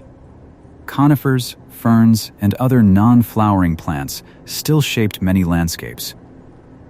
Early angiosperms may have occupied disturbed areas, river margins, and understory environments where rapid growth gave them advantages. This changing vegetation would eventually transform insect communities, herbivore diets, and the structure of ecosystems across the Cretaceous.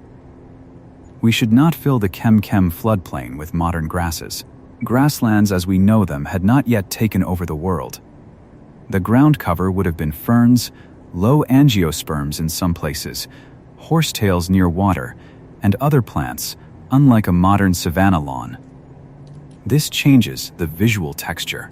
A dinosaur walking there would move through vegetation that looks partly familiar and partly wrong to modern eyes. The absence of broad grasslands also affects herbivore behavior. Grazing in the mammalian sense was not the dominant mode. Sauropods browsed. Other herbivores cropped or processed different plant material. The landscape's productivity was not organized as an African savanna with zebras and lions, even if the predator diversity invites comparison. North Africa's Cretaceous world had its own structure. What would Carcharodontosaurus do at water? A large land predator must drink. It may approach carefully, because water margins are dangerous even for apex animals. Crocodiliforms can strike. Mud can trap feet. Other predators can be present. A deep footprint near a channel might record nothing more dramatic than thirst, but thirst brings bodies together. Many fossil stories begin with water because living bodies cannot avoid it. Spinosaurus may have had less need to separate drinking from feeding. For it, the water margin was not only a place to visit, it was habitat, feeding ground, and perhaps refuge. But even it would have needed rest sites, nesting areas, territorial routes, and places where it could stand or move without fighting deep current.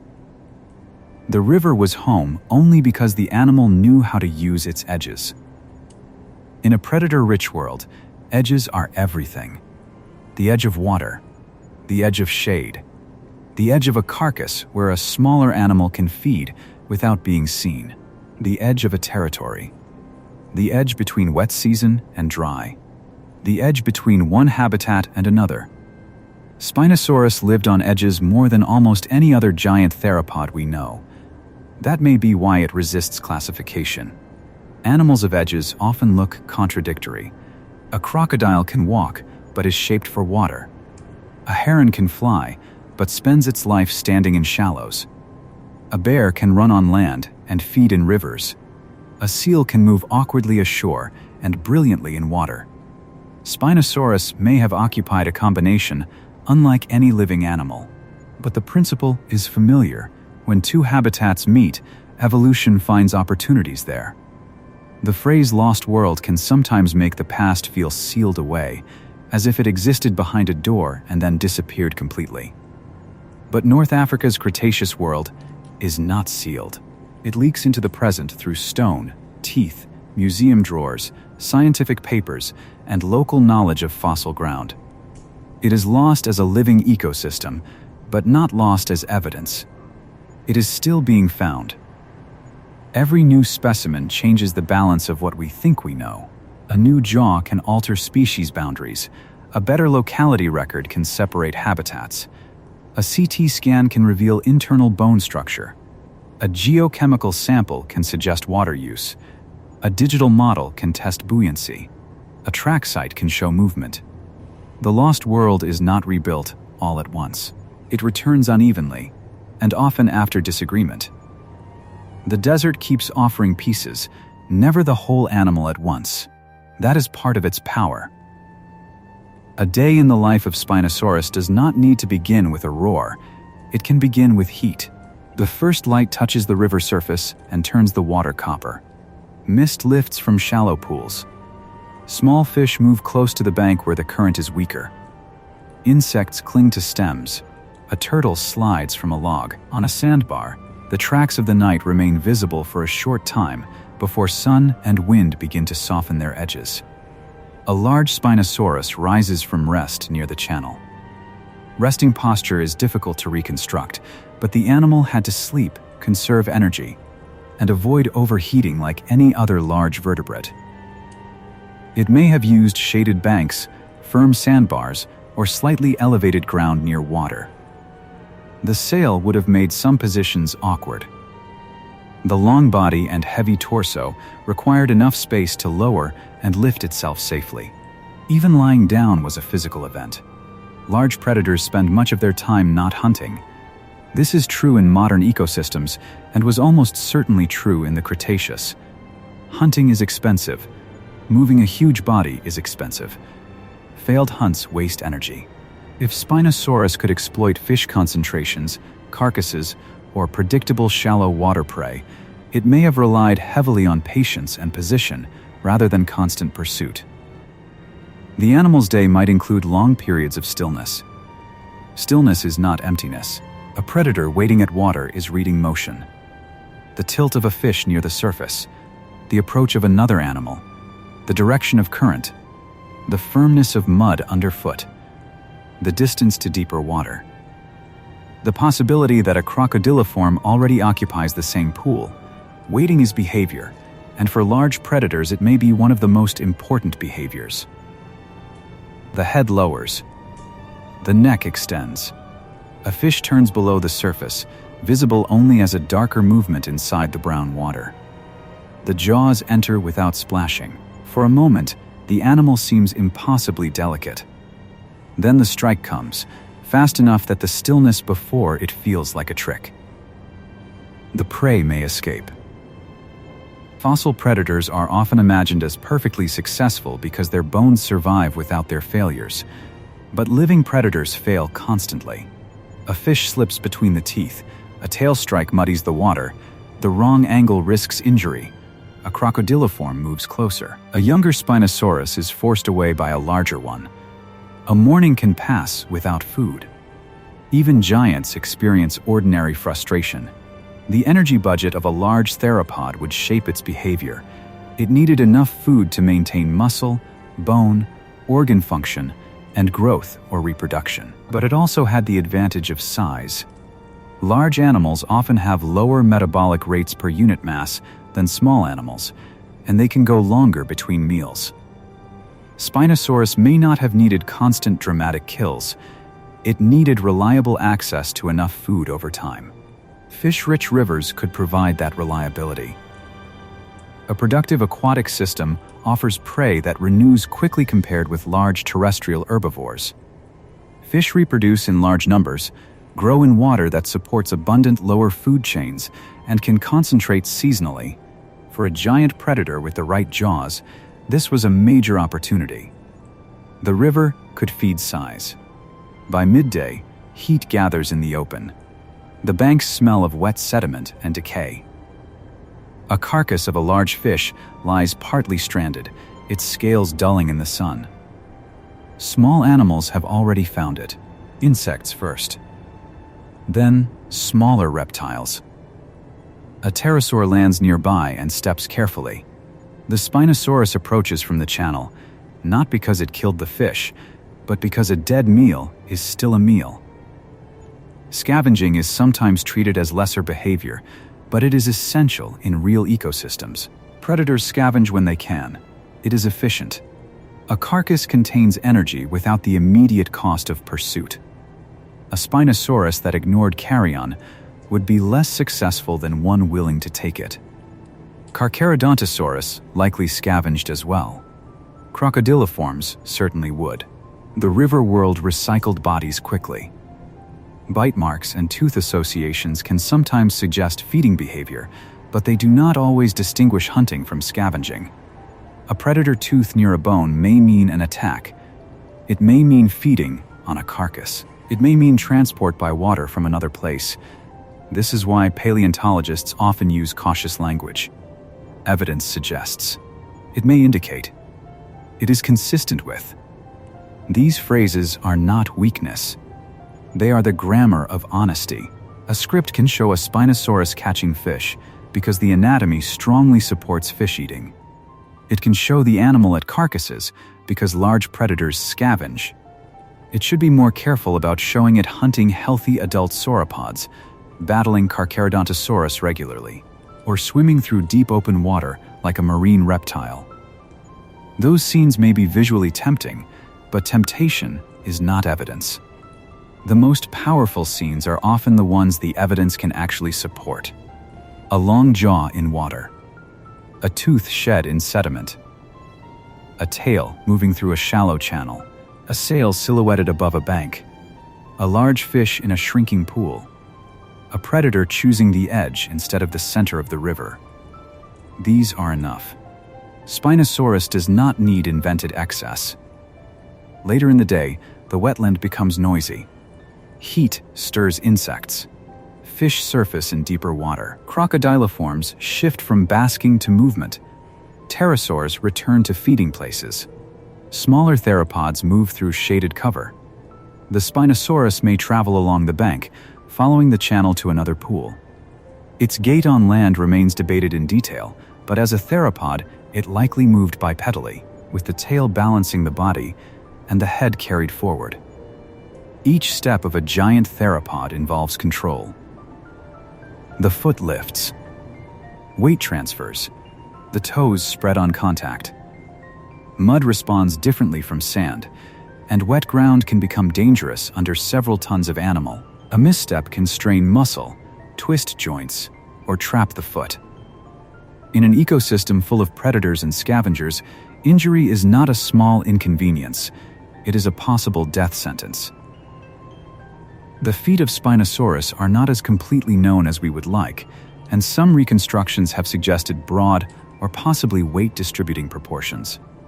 But whatever the exact shape, the animal had to move across soft substrates. That alone may have influenced route choice. It may have preferred firmer bars, shallow margins, or known crossings. Animals do not move through landscapes randomly when their bodies are large and the ground is unreliable. A juvenile follows a different map. It cannot dominate the main pool. It stays closer to cover, perhaps feeding in shallower side channels where smaller fish gather. Its sail, if already developing, is lower. Its jaws are narrower. It watches larger bodies from a distance. A crocodiliform that ignores an adult may not ignore a young Spinosaur. For the juvenile, the river is not only food, it is threat. Growth would have changed diet and behavior. Small individuals could take smaller fish, invertebrates, and terrestrial prey. As the jaws lengthened and the body grew, larger aquatic prey became possible. This kind of ontogenetic niche shift is common in many animals, especially predators. Young crocodiles eat insects and small fish. Adults take larger prey. Young theropods may similarly have occupied different ecological roles from adults. Fossils rarely preserve enough growth series to prove every detail, but the principle is plausible. Bones record growth in microscopic structures, including lines that can indicate periods of slower development. Histology, the study of fossil bone tissue, can reveal growth rates, maturity, and sometimes life history patterns. For large dinosaurs, this helps distinguish juveniles from small species and subadults from adults. In Spinosaurus, incomplete material makes growth especially important because size estimates depend on whether specimens represent mature individuals. This is another reason new fossils matter. A partial skeleton from one life stage may mislead if treated as a full adult. A skull from a subadult may underrepresent final size. A limb from a mature animal may shift mass estimates. Spinosaurus has been reconstructed from a limited and complicated sample, and every new individual helps separate anatomy from age, species, and preservation. Evening returns the river to shadow. The water cools at the surface. Pterosaurs settle. Small animals become more active along the bank. A large predator may rest again, belly heavy with fish or empty after a failed day. The sail that dominated the afternoon becomes only a shape against the dimming sky. Night in the Kem Kem world would not be silent. Crocodiliforms could become more active. Insects would call or move. Fish might feed near the surface. Small mammals, if present in the region, would emerge under cover. Theropods may not all have shared the same activity patterns. Some could hunt at dawn or dusk. Some might use moonlit nights. Behavior varies, and fossil evidence rarely gives us precise schedules. We should avoid making Spinosaurus too mammalian in its emotions or too reptilian in its simplicity. It was a dinosaur, likely with sensory and behavioral capacities different from modern reptiles in some ways and different from birds in others. It may have had complex enough behavior for territoriality, display, courtship, parental decisions, and habitat selection. But we cannot narrate its inner life directly. We can show actions grounded in anatomy and ecology. Social behavior is especially difficult. Did Spinosaurus tolerate others near rich feeding areas? Did adults defend territories? Did they display with sails and skull crests? Did juveniles avoid adults? The fossils do not give a simple answer. But display structures imply that seeing others of the same species mattered. Animals do not evolve costly visual features for no reason. Whether the message was mate attraction, rival assessment, species recognition, or several functions at once, the body was communicating. A display between two Spinosaurus would not need to become a fight. In many animals, display exists to prevent combat. A larger sail, a brighter crest, a posture held for several seconds, a sideways presentation of the body, a low sound, a step forward, a step back. The winner may be the one that makes violence unnecessary. Fossil bone cannot preserve the moment when one animal decides to leave. This is true across ecosystems. The most important interactions are often the ones that do not leave marks. A predator chooses not to attack. A rival retreats. A young animal hides. A herd moves before drought worsens. A nesting site is selected above flood level. Evolution is full of absences that nonetheless shape survival. The more we look at Spinosaurus as a living animal, the less it becomes a single image. It is not only a sail, not only a skull, not only a swimming debate. It is a growth series, a feeding strategy, a set of movements through mud, a position in a river food web, a body shaped by both land and water. It is a population spread across years and generations, most of which left no fossil at all. The individuals we know are statistical survivors of fossilization. They are the rare bodies or pieces of bodies that entered sediment, mineralized, and reached us. Most Spinosaurus individuals disappeared completely. Their bones weathered away, dissolved, were eaten, or never fossilized. The species we reconstruct is built from exceptions. That should make the evidence feel more precious, not less. Somewhere, a Spinosaurus died and left nothing. No tooth found by a collector. No vertebra in a museum drawer. No paper. No reconstruction. Just tissue returned to the river, bone broken down, minerals moving back into the ground. Most lives end that way. The fossil record is not the record of the past. It is the record of what the past allowed to remain. The difference is important. North Africa's lost world was far larger than the evidence we have from it. It contained ordinary days, failed hunts, mating seasons, drought years, storms, hatchlings, disease, migration, and local extinctions that no one will ever name. The bones are islands in a vanished ocean of events. When paleontologists reconstruct paleo-environments, they use many lines of evidence to bridge that gap. Sedimentology reveals water and depositional settings. Fossils identify animals and plants. Isotopes can suggest temperature, salinity, or habitat use. Bone histology reveals growth. Biomechanics tests movement. Phylogenetic comparison places animals among relatives. Each method has limits, but together they create a stronger picture than any single fossil could provide. For Spinosaurus, the picture that emerges is not simple, but it is coherent. A giant spinosaurid theropod, closely associated with fish-rich river systems, possessing a long, narrow skull, conical interlocking teeth, retracted nostrils, tall dorsal spines, unusual hind limb proportions, and a tail that may have assisted movement in water. A predator of margins. A dinosaur that made the river central. A margin is not an in-between place to the animals that live there. It is home. The mud between water and land has its own rules. The shallows have their own prey. The The bank has its own cover. The edge of a flood has its own timing. Spinosaurus did not live halfway between two worlds. It lived in a world where those two worlds were joined. As night deepens, the modern viewer may want the animal to vanish into darkness. But the Cretaceous continues without us. Another day will come. Water will drop. Fish will gather. A predator will wait. A storm will build over distant high ground. The river will rise again, and the same channel that fed the animals will begin preparing their fossils. The living world and the fossil record are the same system separated by time. Water feeds the animals. Water kills some of them. Water buries them. Water erodes them back out. A river can be habitat, executioner, archivist, and excavator. In North Africa, the river wrote the first draft, and the desert is still uncovering it. The human story of Spinosaurus begins before the animal had a name, in a desert that was already full of bones before science arrived to classify them. Local people knew the ground gave up strange stones. Travelers noticed fossils. Colonial expeditions moved through North Africa with maps, notebooks, and ambitions shaped by their own time.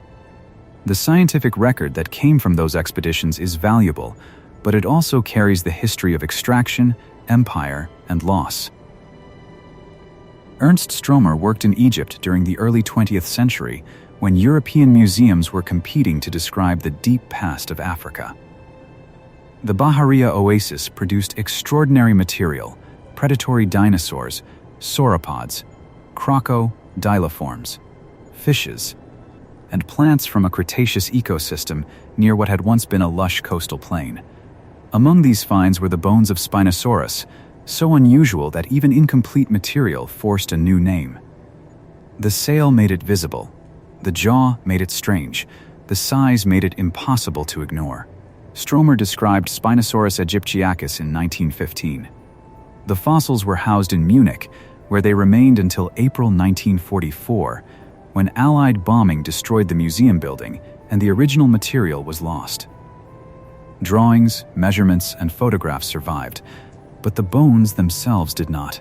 This event has shaped Spinosaurus research ever since. It made the animal both famous and ghost-like, known from the literature, but missing from the collections that could answer new questions.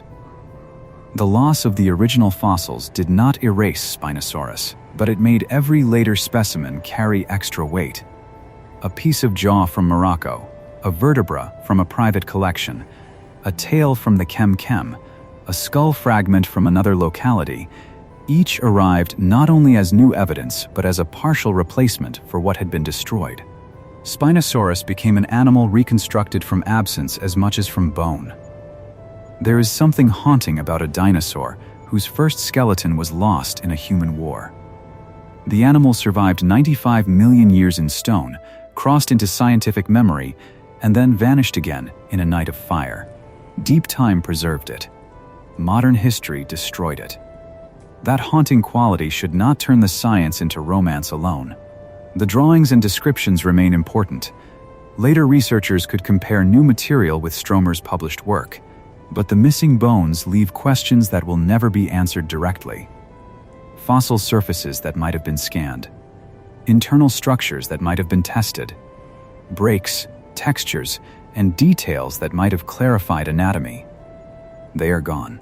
When new Moroccan material was proposed as a neotype or reference point for Spinosaurus aegyptiacus, it carried controversy. Questions involved association of bones, locality information, proportions, maturity, and whether the material truly represented the same species as Stromer's Egyptian animal. This is normal in difficult paleontology, especially when original type material is destroyed and new specimens are incomplete or collected under complex circumstances. Scientific names depend on evidence, and evidence can be messy. The Kem Kem fossil trade adds another layer. Many fossils from Morocco have been collected commercially, sometimes without precise stratigraphic context. This has helped bring abundant material into view, but it can also separate specimens from the geological information that makes them most useful. A tooth with no exact layer is still interesting, A skeleton without reliable context is still valuable, but both lose part of their scientific voice. Context is not decoration. It is evidence. Fieldwork that records locality, layer, orientation, associated fossils, sediment type, and surrounding geology allows paleontologists to ask stronger questions. Was the animal buried in a channel or on a floodplain? Were bones articulated or scattered? Were marine indicators present nearby? Was the specimen reworked from older deposits? These details can distinguish lifestyle, death, transport, and environment. Without them, interpretation becomes more uncertain. This does not mean local collectors or commercial dealers are villains in a simple story. Many fossils are found because people know their land and spend time searching where professional teams cannot always be present. The problem is structural. Fossils have economic value. Scientific context has value that is harder to sell. The best future for places like the Kem Kem requires collaboration, local expertise, legal clarity, museum stewardship, and respect for the countries whose deep histories are being uncovered. A fossil found in Morocco belongs first to Morocco's ground, Morocco's history, and the people who live with that landscape. Science becomes stronger when that is remembered. The lost world is not only an object for distant museums, it is part of a living place. Modern technology has changed what can be learned from old bones. CT scanning reveals internal structure without cutting specimens apart. Digital models allow researchers to test posture, mass distribution, and motion. Isotopy analysis can compare chemical signatures in teeth and bones. Microscopic study of bone tissue can reveal growth. Three-dimensional printing and digital reconstruction can bring scattered fragments into anatomical relationship. Spinosaurus has become a test case for all of these methods. A vertebra enters a scanner. The machine does not care about fame. It records density, cavities, cracks, infilling, and internal geometry. On a screen, the bone becomes slices of light and shadow. A structure that once held muscle and ligament is converted into data. From that data, researchers build models. The models are then asked questions the fossil alone cannot answer. Where is the center of mass? How much air was in the body? How deep would the animal float? Could the tail overcome drag? The answer depends on assumptions. How much flesh is added? How are missing bones reconstructed? Which living animals are used for comparison? How are air sacs modeled? What density is assigned to different tissues? Digital methods are powerful, but they are not magic. They make assumptions visible and testable. That is their strength. They do not remove uncertainty. They organize it. In the swimming debate, one model can emphasize the tail's hydrodynamic potential, while another emphasizes whole body stability and buoyancy. Both can be based on real anatomical observations, and both can produce different conclusions because they ask different questions. A tail shape may be better in water than the tail of another theropod. The whole animal may still be slow or unstable compared with true aquatic pursuit predators. These are not contradictory in a simple way. They describe different levels of analysis. This is why the best reconstruction for a general audience should hold several facts together. Spinosaurus was strongly associated with aquatic environments. It had fish-catching adaptations. It may have moved in water better than typical theropods. It was probably not equivalent to a whale, seal, or marine reptile. It likely remained capable on land. Its exact behavior is still debated. That balanced picture is more durable than any single headline. The arrival of Spinosaurus mirabilis from Niger adds a new chapter because it comes from an inland river setting far from the ancient shoreline. Its scimitar-shaped crest and interlocking teeth reinforce the fish-eating, display rich image of Spinosaurs. Its setting supports the idea that these animals could thrive in river systems away from the coast, not only in nearshore marine environments. It does not solve every question about Spinosaurus aegyptiacus, but it changes the broader context of the group. A new species also reminds us that North Africa's Cretaceous record is not exhausted. The desert still holds localities that have not been fully studied, specimens that have not been described, and fossils that may alter major interpretations. For more than a century, Spinosaurus seemed like a single extraordinary animal from Egypt. Now it belongs to a wider African story of spinosaurid diversity, river habitats, and repeated experiments in fish-focused predation. The Sahara today is one of the places where the deep past feels physically near, because erosion is always at work. Wind removes sediment, flash floods cut gullies, bones emerge from slopes. A fossil can sit unseen for millions of years, and then appear for one season before breaking apart under sun and weather. Discovery is not only a matter of searching, it is a race against exposure. Field crews in desert environments work under difficult conditions. Heat, distance, water supply, vehicle trouble, permits, local coordination, and safety all shape what can be done. Fossils may lie far from roads. Excavation can require plaster jackets, generators, fuel, shade, and enough time to record context properly. A large bone cannot simply be picked up. It must be stabilized, mapped, protected, transported, and prepared. The romance of discovery sits on top of logistics. A fossil in the ground is both strong and fragile. It has survived deep time, but a careless hammer can destroy it. A plaster jacket can save it. A note in a field book can preserve its story. A missing note can silence it. Preparation is another slow world. In a lab, technicians remove rock grain by grain using needles, air scribes, consolidants, microscopes, and patience. The animal returns not through drama but through repetition. A jawline appears. A tooth root is exposed. A broken surface fits another fragment. Sometimes the preparation reveals that a specimen is less complete than hoped. Sometimes it reveals something no one expected. Paleontology depends on this quiet labor as much as on-field discovery. Spinosaurus reconstructions seen by the public often appear fully formed, as if the animal stepped from the rock into a finished illustration. In reality, reconstruction is a chain of decisions. Missing bones are inferred from relatives. Deformed bones are corrected. Scale is estimated. Muscles are restored from attachment sites and comparisons with living animals. Skin, color, and soft tissue require more speculation. A responsible image separates what is known from what is plausible. For a channel like Jurassical, the challenge is to make that uncertainty cinematic without making it false. The river can be visual. The animal can be present.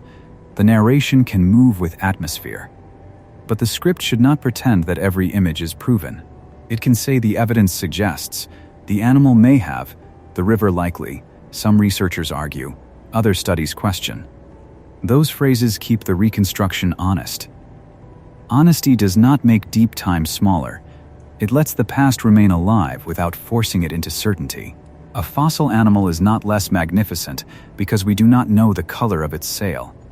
A river is not less real because we cannot map every bend. The unknown is not empty, it is the space where evidence still matters. The historical path of Spinosaurus also shows how scientific icons can be unstable. Tyrannosaurus has changed too, gaining feathers in relatives, new growth studies, new bite force estimates, and revised posture. But Spinosaurus has changed more dramatically in public view. It has been drawn as a conventional tall-spined theropod, then as a quadrupedal swimmer, then as a tail-propelled aquatic hunter, then as a semi-aquatic wader again. Each image reflects its moment in the evidence. Viewers may ask which version is real. The answer is that the living animal was real once, and all reconstructions are attempts. Some attempts are better supported than others. Some become outdated. None are the animal itself. The goal is not to defend a favorite silhouette forever. The goal is to keep adjusting the silhouette as evidence improves. In that sense, Spinosaurus is one of the best dinosaurs for understanding paleontology as a living science. It does not sit quietly in a textbook. It argues back. It forces researchers to define aquatic, semi-aquatic, wading, swimming, pursuit, ambush, bipedal, buoyant, stable, and efficient. It makes anatomy and ecology meet. It shows that even famous dinosaurs can remain unresolved. The animal's uncertainty is not a weakness in the story. It is the story. A tooth in sandstone leads to a skull. A skull leads to water. Water leads to fish. Fish lead to a tail. The tail leads to physics. Physics leads to disagreement. Disagreement leads back to the rocks. The river keeps pulling science forward. Spinosaurus also changes how we imagine African dinosaur ecosystems. For a long time, popular dinosaur imagery was dominated by North American and European formations, the Morrison, the Hell Creek, the Solnhofen limestone, the Wealden. Africa had famous giants, but many remained less represented in public storytelling. North Africa's Cretaceous deposits remind us that the dinosaur age was global, and that some of its most unusual experiments occurred far from the classic museum halls that shaped early public imagination. The lost world of North Africa was not a side chapter. It was one of the great laboratories of Cretaceous evolution. Giant theropods, huge fish, diverse crocodiliforms, pterosaurs, sauropods, changing plants, shifting rivers, and rising seas all came together there. Spinosaurus is the most famous doorway into that world, but it is not the whole room. The room is still being mapped. Each new specimen changes the lighting. A better described crocodiliform clarifies aquatic predation. A pterosaur jaw shows aerial feeding. A sauropod vertebra proves herbivore presence. A plant fossil reconstructs vegetation. A fish assemblage reveals freshwater conditions. A sedimentary structure shows currents or tides. Piece by piece, the lost world becomes less lost. And still, the tooth remains a good beginning. It is simple, physical, and hard to ignore. Dark enamel in red stone. A river animal in a desert. A predator's mouth reduced to one point of contact between past and present. Hold that image while the narrative widens again. Because the life of Spinosaurus did not unfold against a static backdrop. It unfolded during a time when the map of the world was changing, when seas rose across continents, when Africa was not isolated from global climate and ocean patterns, and when the river systems that fed the monsters were themselves temporary arrangements inside a moving planet. The Cretaceous was a greenhouse world. There were no large permanent ice sheets like those that shape modern sea level. High global temperatures and active seafloor spreading contributed to high seas that flooded continental margins. Shallow epicontinental seas spread across parts of the world. Coastlines shifted inland. Marine waters advanced and retreated over low-lying terrain. North Africa's river systems existed within this larger setting of warm climate and changing sea level. As sea level rose, river gradients changed. Deltas migrated. Coastal plains drowned. Freshwater systems became brackish in places. Sediment that once moved freely down channels began to accumulate differently as the sea pushed landward.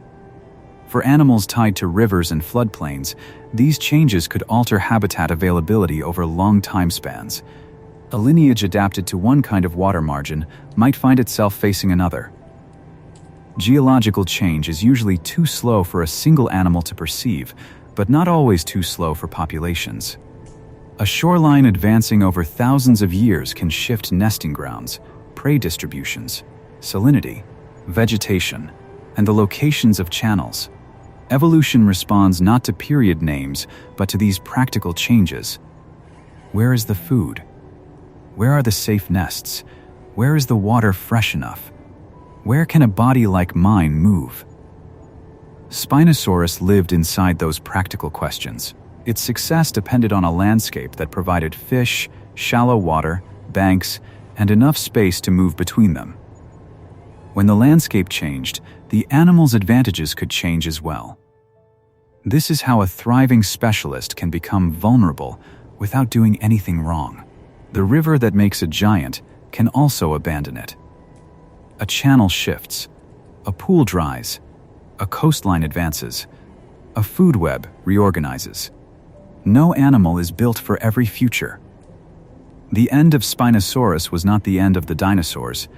The Cretaceous continued for tens of millions of years after the mid-Cretaceous North African faunas changed. Tyrannosaurs rose elsewhere. Hadrosaurs diversified. Ceratopsians became spectacular in North America and Asia. Titanosaurs spread widely across southern continents. Birds continued to evolve. Flowering plants transformed landscapes. But the particular river world of Spinosaurus and the Kem Kem monsters did not remain unchanged. It passed into the rock record. That is the fate of every ecosystem, even the most successful. It seems complete while it lives. Then, climate shifts, seas move, competitors arrive, prey changes, and the system becomes something else. The fossil record preserves a moment not because the moment was eternal, but because it ended. Spinosaurus did not appear from nowhere. Its lineage had been approaching water for a long time. Earlier spinosaurids show the same general pattern in less extreme forms: long snouts, conical teeth, claws, and evidence of fish in the diet. Baryonyx from England is one of the clearest examples, with fish scales found in association with its remains, along with evidence that it did not eat fish exclusively. Suchomimus from Niger carried a crocodile-like skull and a low sail, showing that African spinosaurids had already become impressive fish-associated predators before Spinosaurus reached its most dramatic form. This broader lineage matters because it shows that Spinosaurus was not an evolutionary accident. It was part of a repeated trend among certain theropods toward exploiting aquatic prey. The trend did not require abandoning land completely. Instead, it modified the dinosaur body plan step by step. The skull lengthened. Teeth became better at gripping. The forelimbs remained strong. The body stayed fundamentally theropod, but the feeding ecology shifted toward rivers, lakes, deltas, and coastal systems. When a lineage evolves toward water, it can stop at many points. Some animals become occasional fishers. Some become shoreline specialists. Some become strong swimmers. Some eventually become fully aquatic and lose the ability to function well on land. Spinosaurids appear to have moved far along that path without crossing all the way into the conditions seen in whales, plesiosaurs, or ichthyosaurs. That intermediate state is scientifically valuable because it shows adaptation in progress, not a neat final category. Evolution does not know where it is going. It does not aim for a whale, a bird, a crocodile, or a Spinosaurus.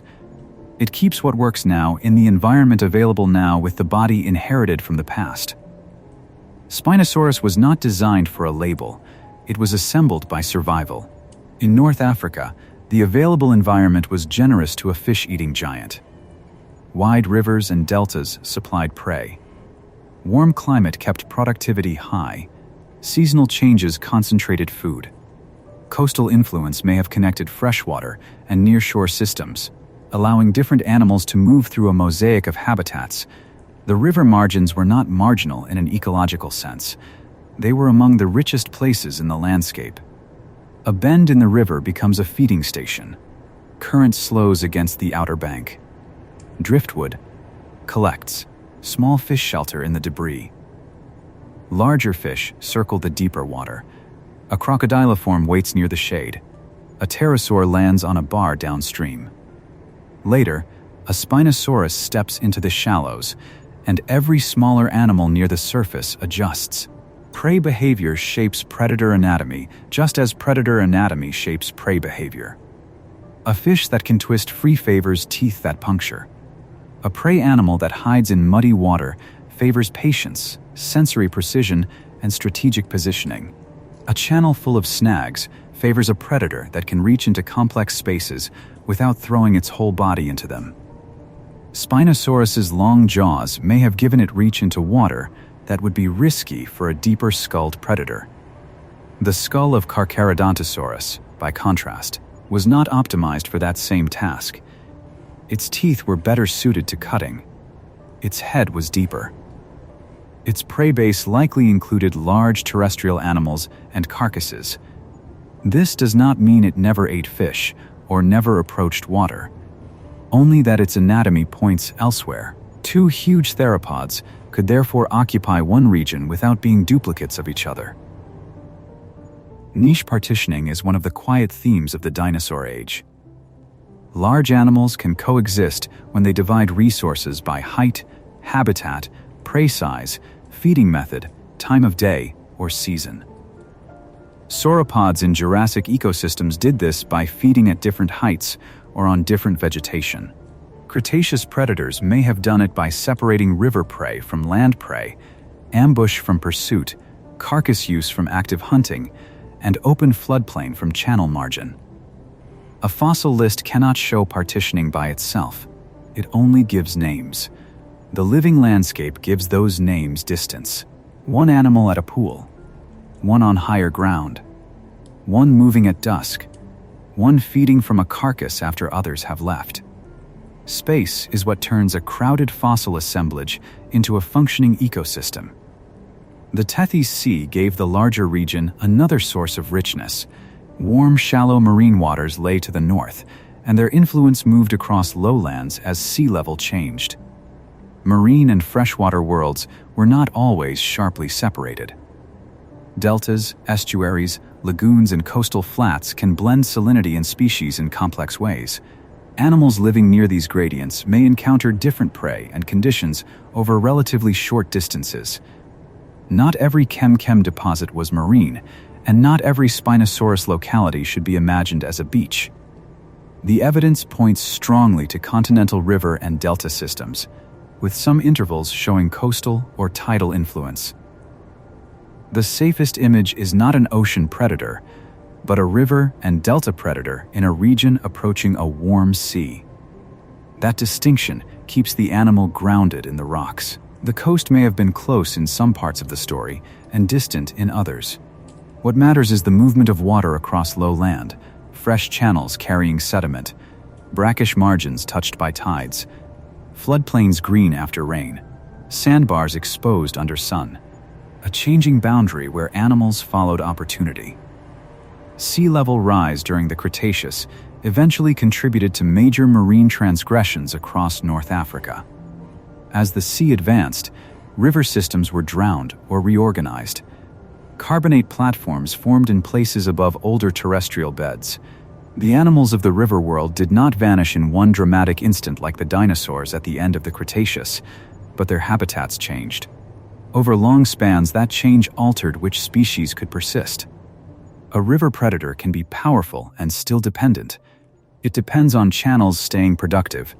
It depends on prey populations. It depends on nesting areas above flood level. It depends on water that is deep enough to hold fish, but not so deep or open that the predator loses advantage. When sea level or climate changes those balances, power becomes less important than flexibility. What happened during a severe drought? Pools contracted. Fish crowded or died. Crocodiliforms retreated to deeper water or buried into mud if capable. Herbivores moved toward remaining channels. Predators followed. The banks became trampled, fouled, and dangerous. A Spinosaurus might feed well for a time on trapped fish, then face scarcity as the pools emptied and competition intensified. Drought and flood are both fossil-making conditions. Drought concentrates animals and can produce mass death around water sources. Floods transport and bury remains quickly. A seasonal river system can therefore create alternating pulses of death, scattering, and preservation. This may be part of why the Kem Kem deposits are so rich in isolated remains. The richness of fossils should not make the living world seem doomed every moment. For most of its existence, the ecosystem functioned. Animals reproduced. Fish populations replenished. Plants regrew after floods. Predators found enough food. The system may have been harsh, but harshness is not the same as failure. Life can thrive under stress when it has adapted to the rhythm of that stress. The river did not feel harsh to a lungfish buried in mud, waiting. It did not feel strange to a crocodile-like watching from shade. It did not feel ancient to a Spinosaurus standing in current. It was simply the world. Modern comparisons can help us understand scale, but they can also mislead. The Amazon, Nile, Okavango, and Ganges-Brahmaputra systems each show how rivers can build enormous biological richness, but none is a direct model for Cretaceous North Africa. The plants are different. The animals are different. The continents are in different positions. The climate system is different. We use modern rivers as analogies, not replacements. Still, any modern floodplain can teach one lesson clearly: water multiplies life. It creates channels, oxbows, swamps, levees, islands, and seasonal pools. It brings nutrients and disturbance. It allows fish, amphibians, reptiles, birds, mammals, insects, plants, fungi, and microbes to organize themselves around change. The Kem Kem world was a Cretaceous expression of that same principle, written with dinosaurs and giant fishes instead of hippos and herons. The temptation is to make Spinosaurus the ruler of this world. But ruler is a human word. It suggests command, hierarchy, and intention. Ecosystems have no rulers. They have energy flows, constraints, feedbacks, and relationships. Spinosaurus was a dominant predator in certain settings, but it did not control the river. The river controlled more than any animal did. Water decided where prey gathered. Water decided which banks collapsed. Water decided which carcasses were buried and which were erased. Water decided what would become fossil and what would disappear. In the long run, even Spinosaurus was smaller than the river. This does not diminish the animal. It places it where it belongs. The most powerful creatures in Earth's history have always lived inside systems larger than themselves. Sauropods depended on forests. Tyrannosaurs depended on herbivore populations. Megalodons depended on marine productivity. Spinosaurus depended on rivers. The monster and the world are inseparable. Follow one channel downstream. The water broadens, slows, and splits around bars of sand. Vegetation thickens in places, then opens where floods have scoured the bank. A dead tree lies half submerged. Fish gather below it. A turtle climbs onto the trunk. A small pterosaur lands nearby, stepping with delicate precision. Then a shadow moves under the water, not Spinosaurus this time, but a large fish turning beneath the surface. Paleoecology works best when it resists treating one animal as the whole subject. Spinosaurus can be the center of the script, but its meaning comes from the system around it. Its jaw anatomy matters because of fish. Its posture matters because of mud and water depth. Its sail matters because of display, heat, and visibility in open habitats. Its fossil record matters because of river transport. Every feature is ecological. This is why North Africa's Cretaceous world feels different from the classic image of dinosaurs on open plains. The river is not scenic background behind a predator. It is the reason the predator has that shape. To remove the water would be to misunderstand the animal. To remove the other river monsters would be to remove the pressure that made specialization useful. A Spinosaurus skull without the river is only bone. Put the river back, and the bone starts to behave. The same is true for Carcharodontosaurus and land prey, for pterosaurs and open air, for crocodiliforms and banks, for sauropods and vegetation. Fossils become animals when their environments are restored around them. That restoration is never perfect, but it is necessary. A skeleton alone is anatomy. A skeleton in a landscape is life. North Africa during the Cenomanian was a landscape of giants because many parts of the system reached large scale. The predators were large. Some fish were large. Crocodiliforms were diverse and sometimes large. Sauropods were present.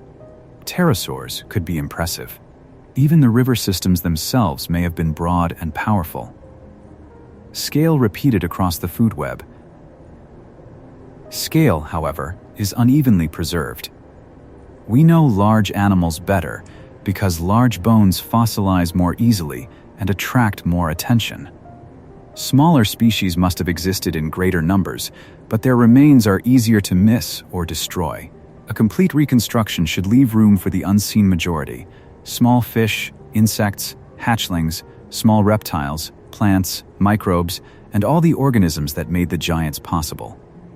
Beneath the feet of Spinosaurus, the mud was alive with small processes: worms or worm-like animals moving through sediment, bacteria breaking down organic matter, roots binding grains, insects laying eggs, fish stirring the bottom. The enormous animal stood on a living surface, not an empty stage. When the animal died, those small processes began immediately. Microbes entered tissue, insects found openings, scavengers removed parts, water moved what remained, sediment covered what could be covered. Mineral-rich fluids entered bone. The body passed from biology into geology, not in one clean moment, but through decay, burial, and chemical replacement. Fossilization is not preservation against death. It is death transformed slowly enough that shape remains. This transformation is why a tooth can outlast a river. Enamel is hard. Bone can mineralize. Scales can survive transport. Soft tissue disappears almost always. Color disappears almost always. Behavior disappears unless it touches mud, bone, or chemistry. The fossil record is therefore biased toward hard parts and physical traces. It preserves what resists destruction, not necessarily what mattered most to the living animal. A mating display may have mattered enormously and left only a crest. A parental behavior may have shaped survival and left no trace. A migration route may have structured the population and vanished with every footprint. A seasonal feeding habit may appear only as tooth wear or isotopic signal. The deepest parts of life are often the hardest to fossilize. This is why paleontologists combine caution with imagination. Without caution, the story becomes fantasy. Without imagination, the fossils remain disconnected fragments. The task is to let evidence set the boundaries and then reconstruct within them. Spinosaurus allows a rich reconstruction because the boundaries include water, fish, large predators, river sediment, and a body unlike any other theropod. Within those boundaries, the lost world breathes again. Not perfectly, not completely, but enough for the tooth in sandstone to become a riverbank, and the riverbank to become an ecosystem, and the ecosystem to become a place where a sail-backed dinosaur waits in the shallows.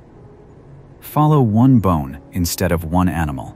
It begins as part of a living body, perhaps a rib from a large fish or a vertebra from a dinosaur. Muscle covers it. Blood moves through it. It bends slightly under force. Then the animal dies near water, and the bone enters a different set of processes. Scavengers expose it. Sun dries it. Bacteria weaken it.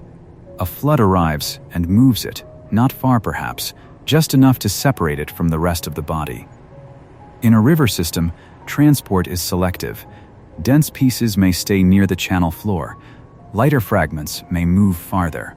Teeth can accumulate because they are small, hard, and shed frequently. Bones may abrade as they roll against sand and gravel. Some break before burial. Others are buried quickly in fine sediment and preserve delicate surfaces. This is why two fossils from the same landscape can tell very different stories about what happened after death. The bone settles in sand. Water passes over it. More sediment falls. The river changes course. Weight builds above. The original organic material begins to alter. Minerals enter pores and spaces. The bone is still shaped like bone, but it is becoming something else, something that belongs increasingly to geology. Fossilization is not a guarantee of perfect preservation. It is a series of partial substitutions and survivals.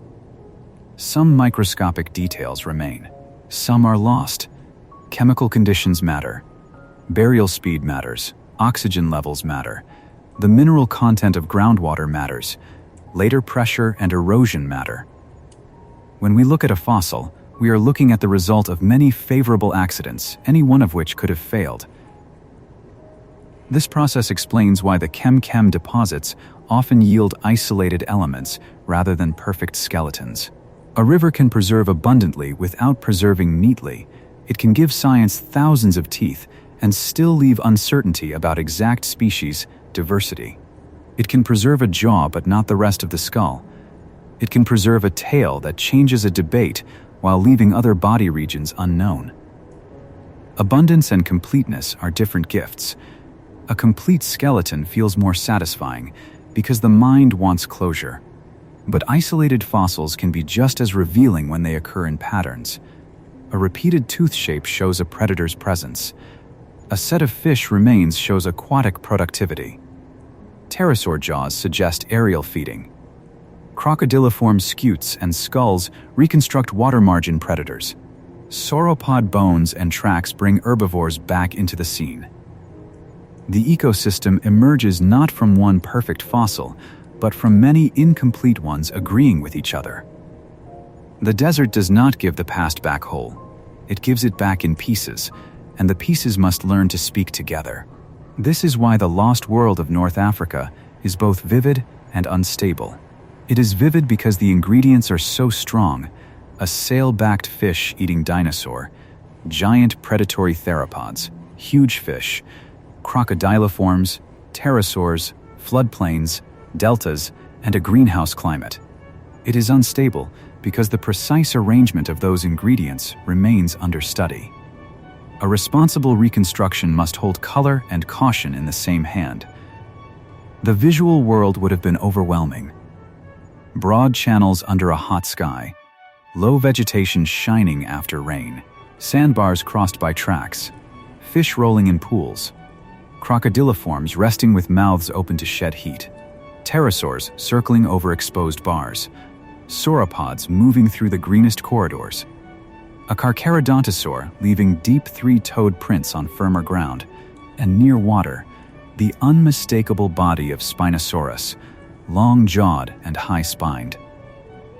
The scientific world behind that image is quieter. It is tables of measurements, locality maps, CT slices, sediment descriptions, tooth cross-sections, comparisons between vertebrae, debates over names, and cautious statements about probability. These two worlds are not enemies. The cinematic image depends on the quiet work. Without the measurements, the image becomes fantasy. Without the image, the measurements may never reach the imagination. The best dinosaur storytelling lets both remain visible. It shows the animal, and it shows why we think the animal could be shown that way. It lets the river breathe, but it does not pretend to know every ripple. It follows the monster, but it remembers the fossil. There is also a deeper reason to avoid turning the Kem Kem world into constant combat. Ecosystems dominated by conflict alone do not function. Predators must spend more time conserving energy than attacking. Herbivores must feed more often than flee. Fish must reproduce more often than be eaten. Crocodiliforms must bask, digest, and avoid injury. Pterosaurs must rest.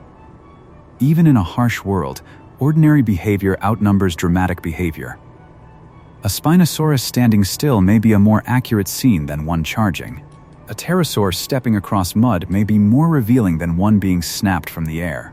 A fish moving through brown current may matter more than the moment it becomes prey. The living world is made of continuity, and the fossil record catches only scattered interruptions. Paleoartists and documentary writers often face the same choice. Do they emphasize spectacle, or do they emphasize plausibility?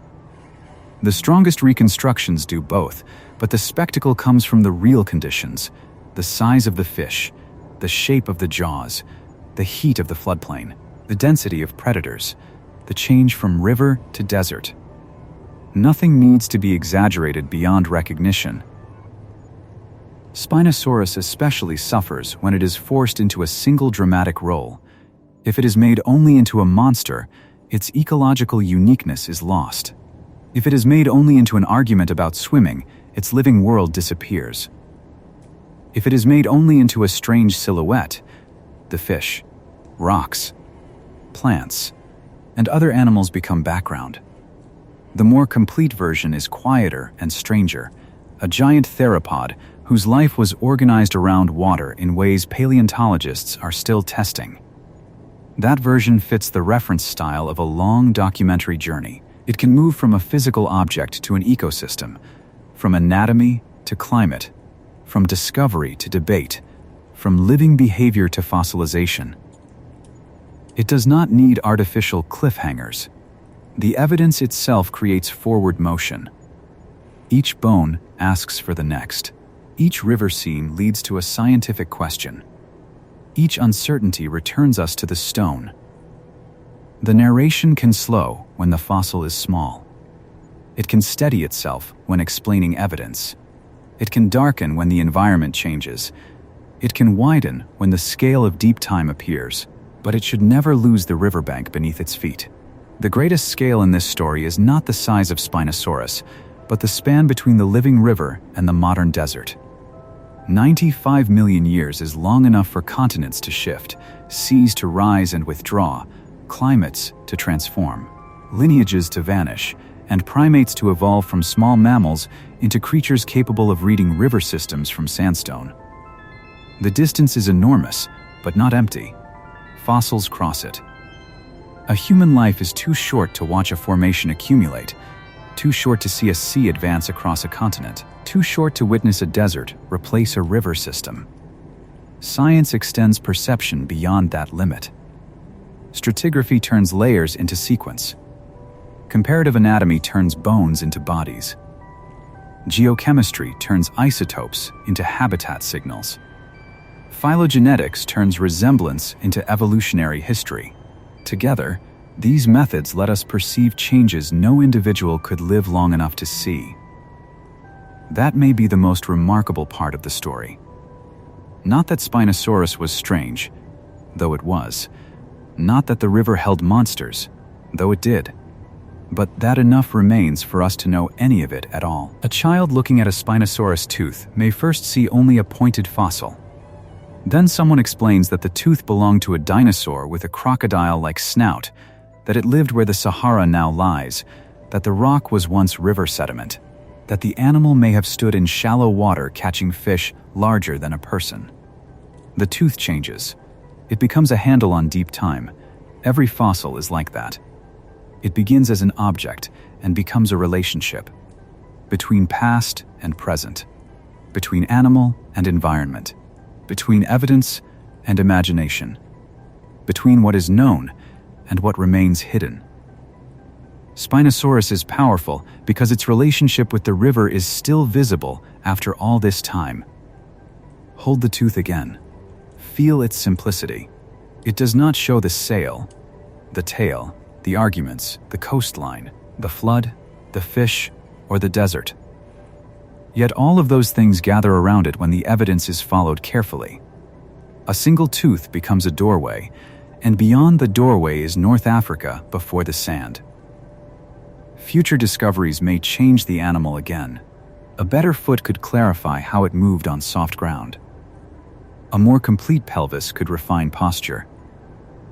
A skull with associated vertebrae could settle questions about species boundaries. A nest, if ever found and reliably connected, would open an entirely different chapter. Even a single articulated skeleton from a secure layer could reshape the debate more than years of argument over isolated pieces. That is why the story must remain open without becoming vague. We can say what is likely now, and still leave room for tomorrow's specimen. Spinosaurus was a water-associated, fish-adapted giant theropod from Cretaceous North Africa. It lived among enormous fish, crocodiliforms, pterosaurs, sauropods, and other large predators in river and delta systems near a changing sea. Its exact swimming ability and posture remain debated, but its connection to aquatic habitats is one of the strongest signals in its anatomy and environment. A museum mount can make the animal seem settled. The bones are arranged, the label is printed, the lights are fixed. Visitors walk past and take the shape into memory. But behind that stillness, the science continues to move. Researchers revisit measurements. New papers challenge old assumptions. A specimen from another country changes comparison. The mounted animal remains standing, while the idea of the animal walks forward. This is especially important for children or viewers meeting Spinosaurus for the first time. They may see a creature that looks definitive because the sail is so recognizable. But the honest version is better. This is one of the most fascinating dinosaurs because scientists are still working out how it lived.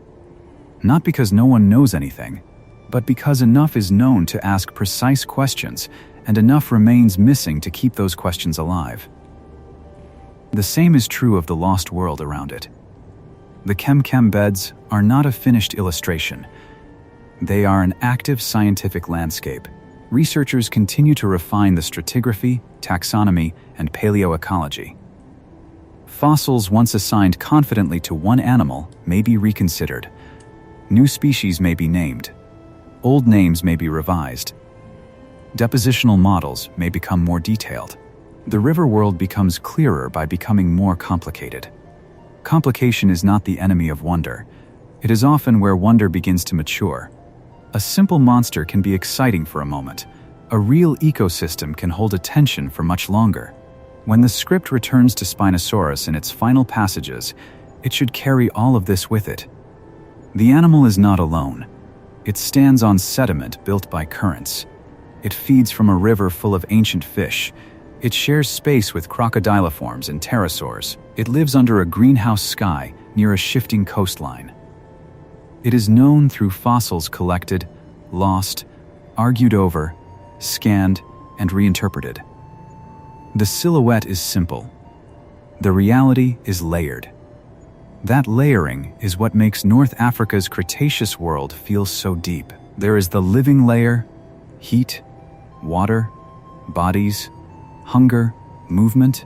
There is the burial layer, sediment, decay, mineralization, compression. There is the discovery layer, erosion, fieldwork, collection, preparation. There is the interpretation layer, anatomy, chemistry, biomechanics, ecology. Every fossil sits at the crossing of all four. The tooth in red sandstone is therefore not only a tooth, it is a point where layers meet. The animal's life, the river's movement, the desert's erosion, and the scientist's question all touch in one small object. That is why it can begin and end the journey. Before the last image fades, let the scale settle without forcing it. A river can vanish and still leave a tooth. A dinosaur can disappear and still change how we imagine the boundary between land and water. A desert can look empty and still hold the shape of a vanished current. Every river world has an ending, though the animals inside it do not experience the ending as a title. There is no final day when the Cretaceous landscape understands that its arrangement of channels, fish, predators, plants, and sandbars is about to become history. Change enters as practical difficulty. A channel deepens or shifts. A floodplain drains differently. The sea moves inland. Salinity changes in places that were once fresh. A familiar nesting ground becomes unsuitable. A pool that held fish for generations no longer forms. The Cenomanian was followed by the Turonian, and across parts of North Africa, the record shows the growing influence of marine conditions. Carbonate platforms and marine deposits came to overlie older terrestrial and deltaic sediments in many areas.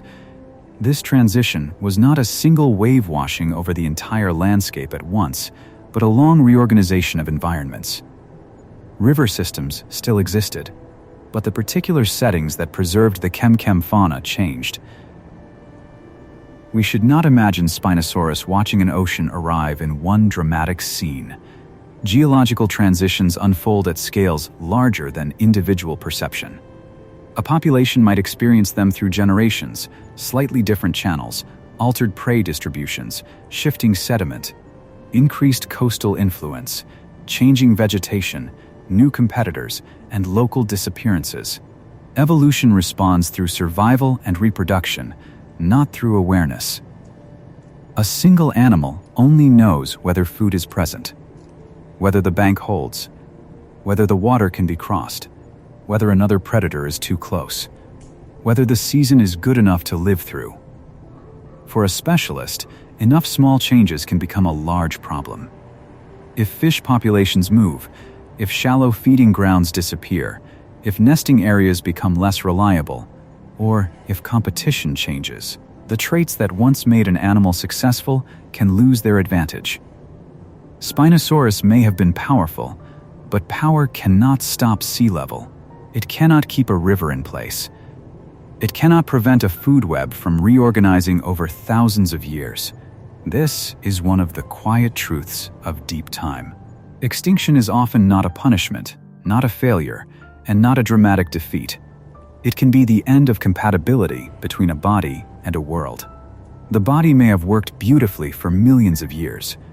Then, the world changes, and beauty is no longer enough.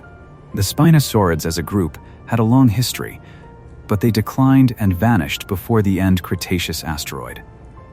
Their disappearance remains a subject of study, tied to changing ecosystems, competition, sea level shifts, and the fate of the aquatic and semi-aquatic habitats they used. By the time Tyrannosaurus walked in western North America, Spinosaurus was long gone. The famous river predator did not see the last day of the non-avian dinosaurs. Its story ended earlier, in a different kind of transformation. That earlier ending matters because it reminds us that the dinosaur age was not one continuous cast of characters waiting for an asteroid. Species rose and disappeared throughout the Mesozoic. Entire faunas changed. Predator guilds reorganized. Herbivores diversified and declined. Oceans advanced and retreated.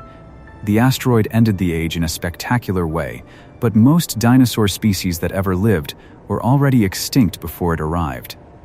Spinosaurus belongs to one of those earlier vanishings. Its world was not destroyed by a single impact winter. It faded through environmental change, incomplete records, and evolutionary turnover.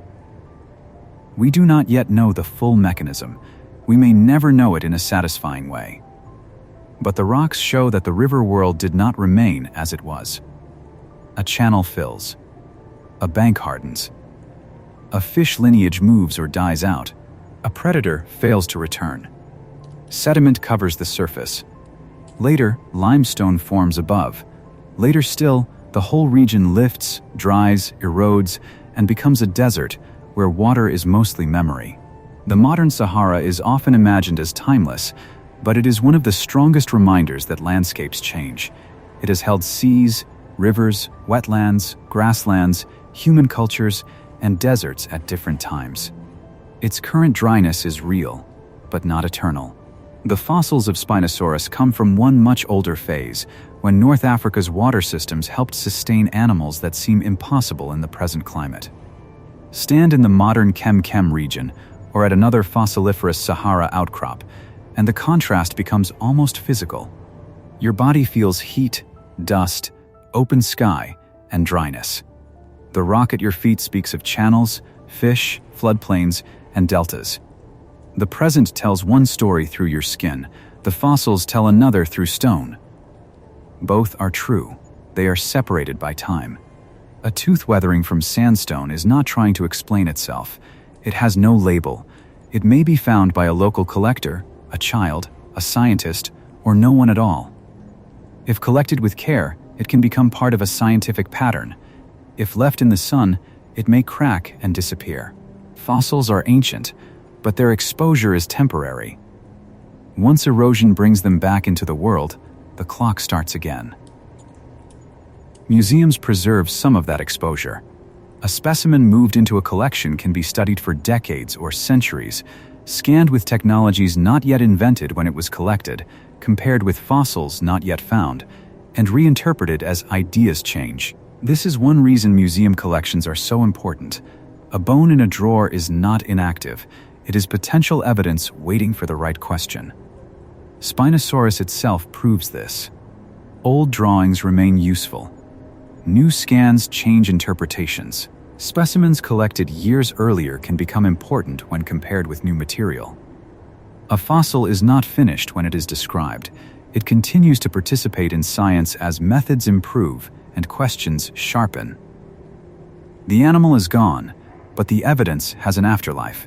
In that afterlife, the sail rises and falls through different reconstructions. The tail deepens, the posture shifts, the jaws remain long, the river remains close.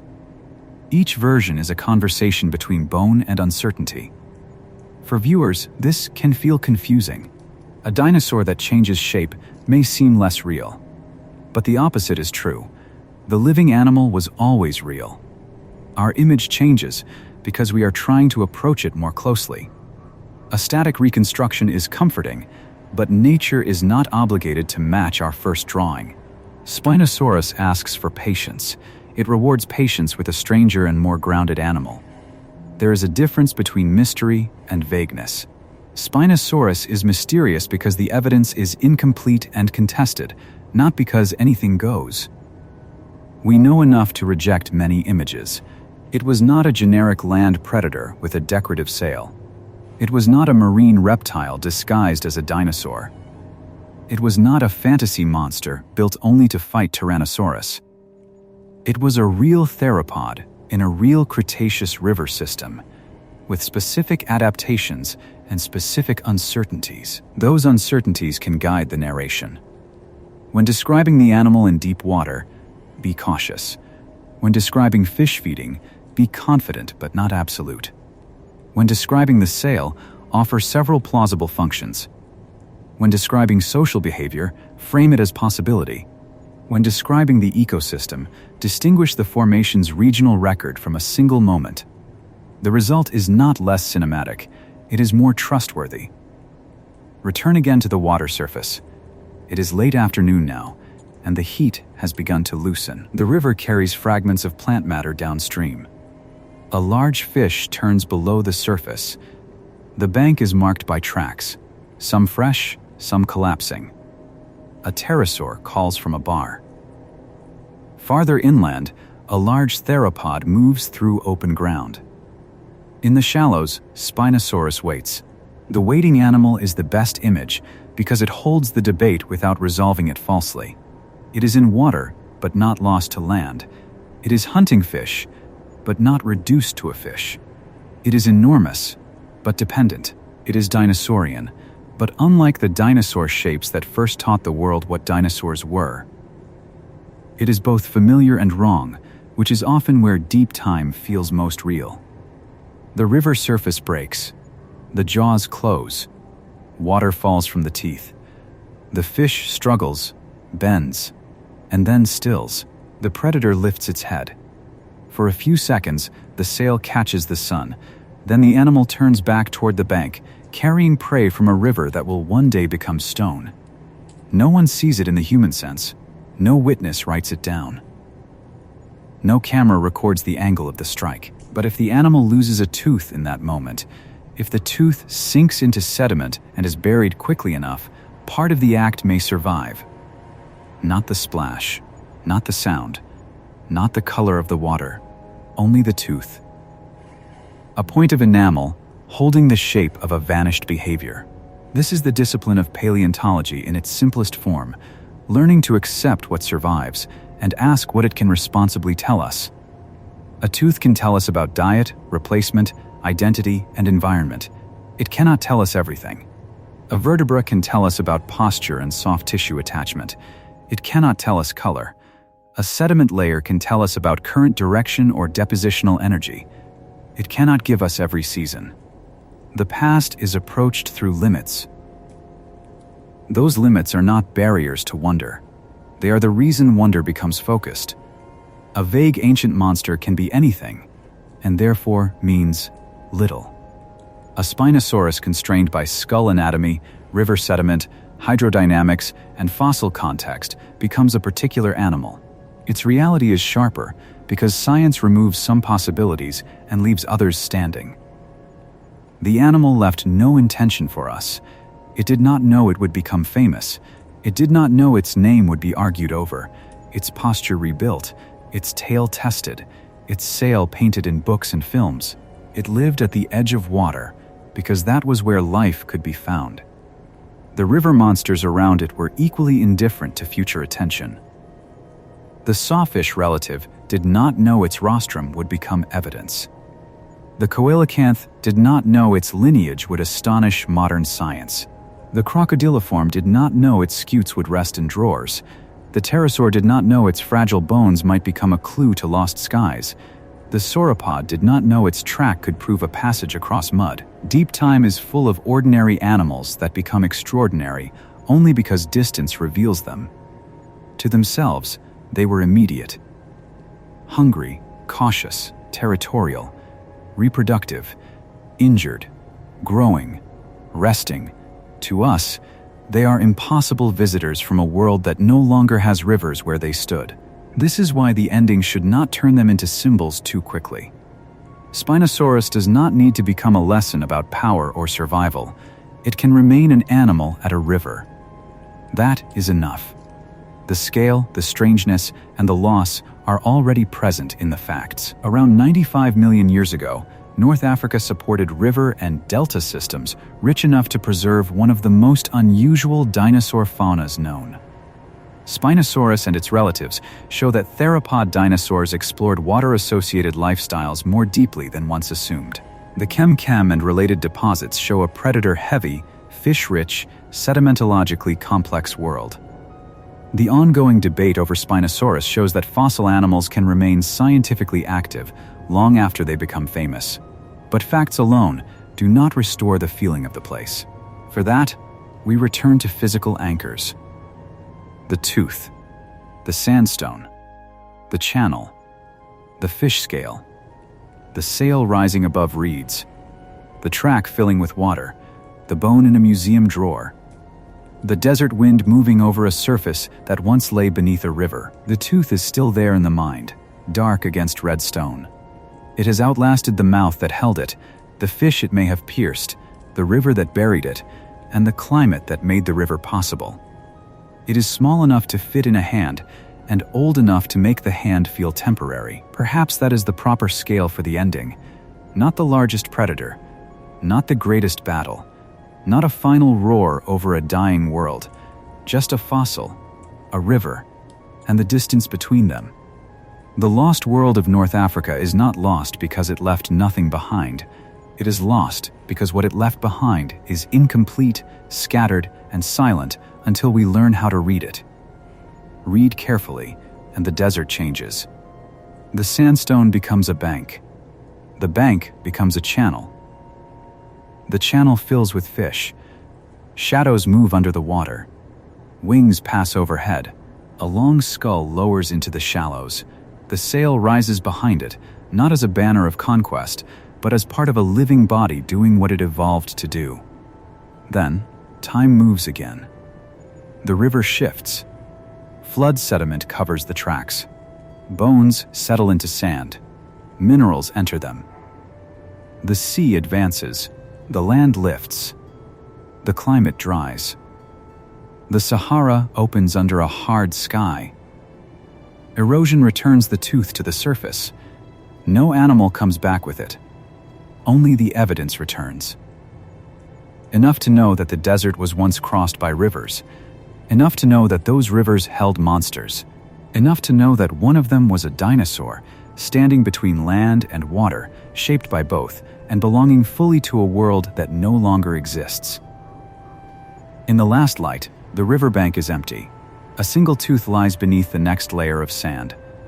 Above it, water moves for a while longer. Then even the water is gone.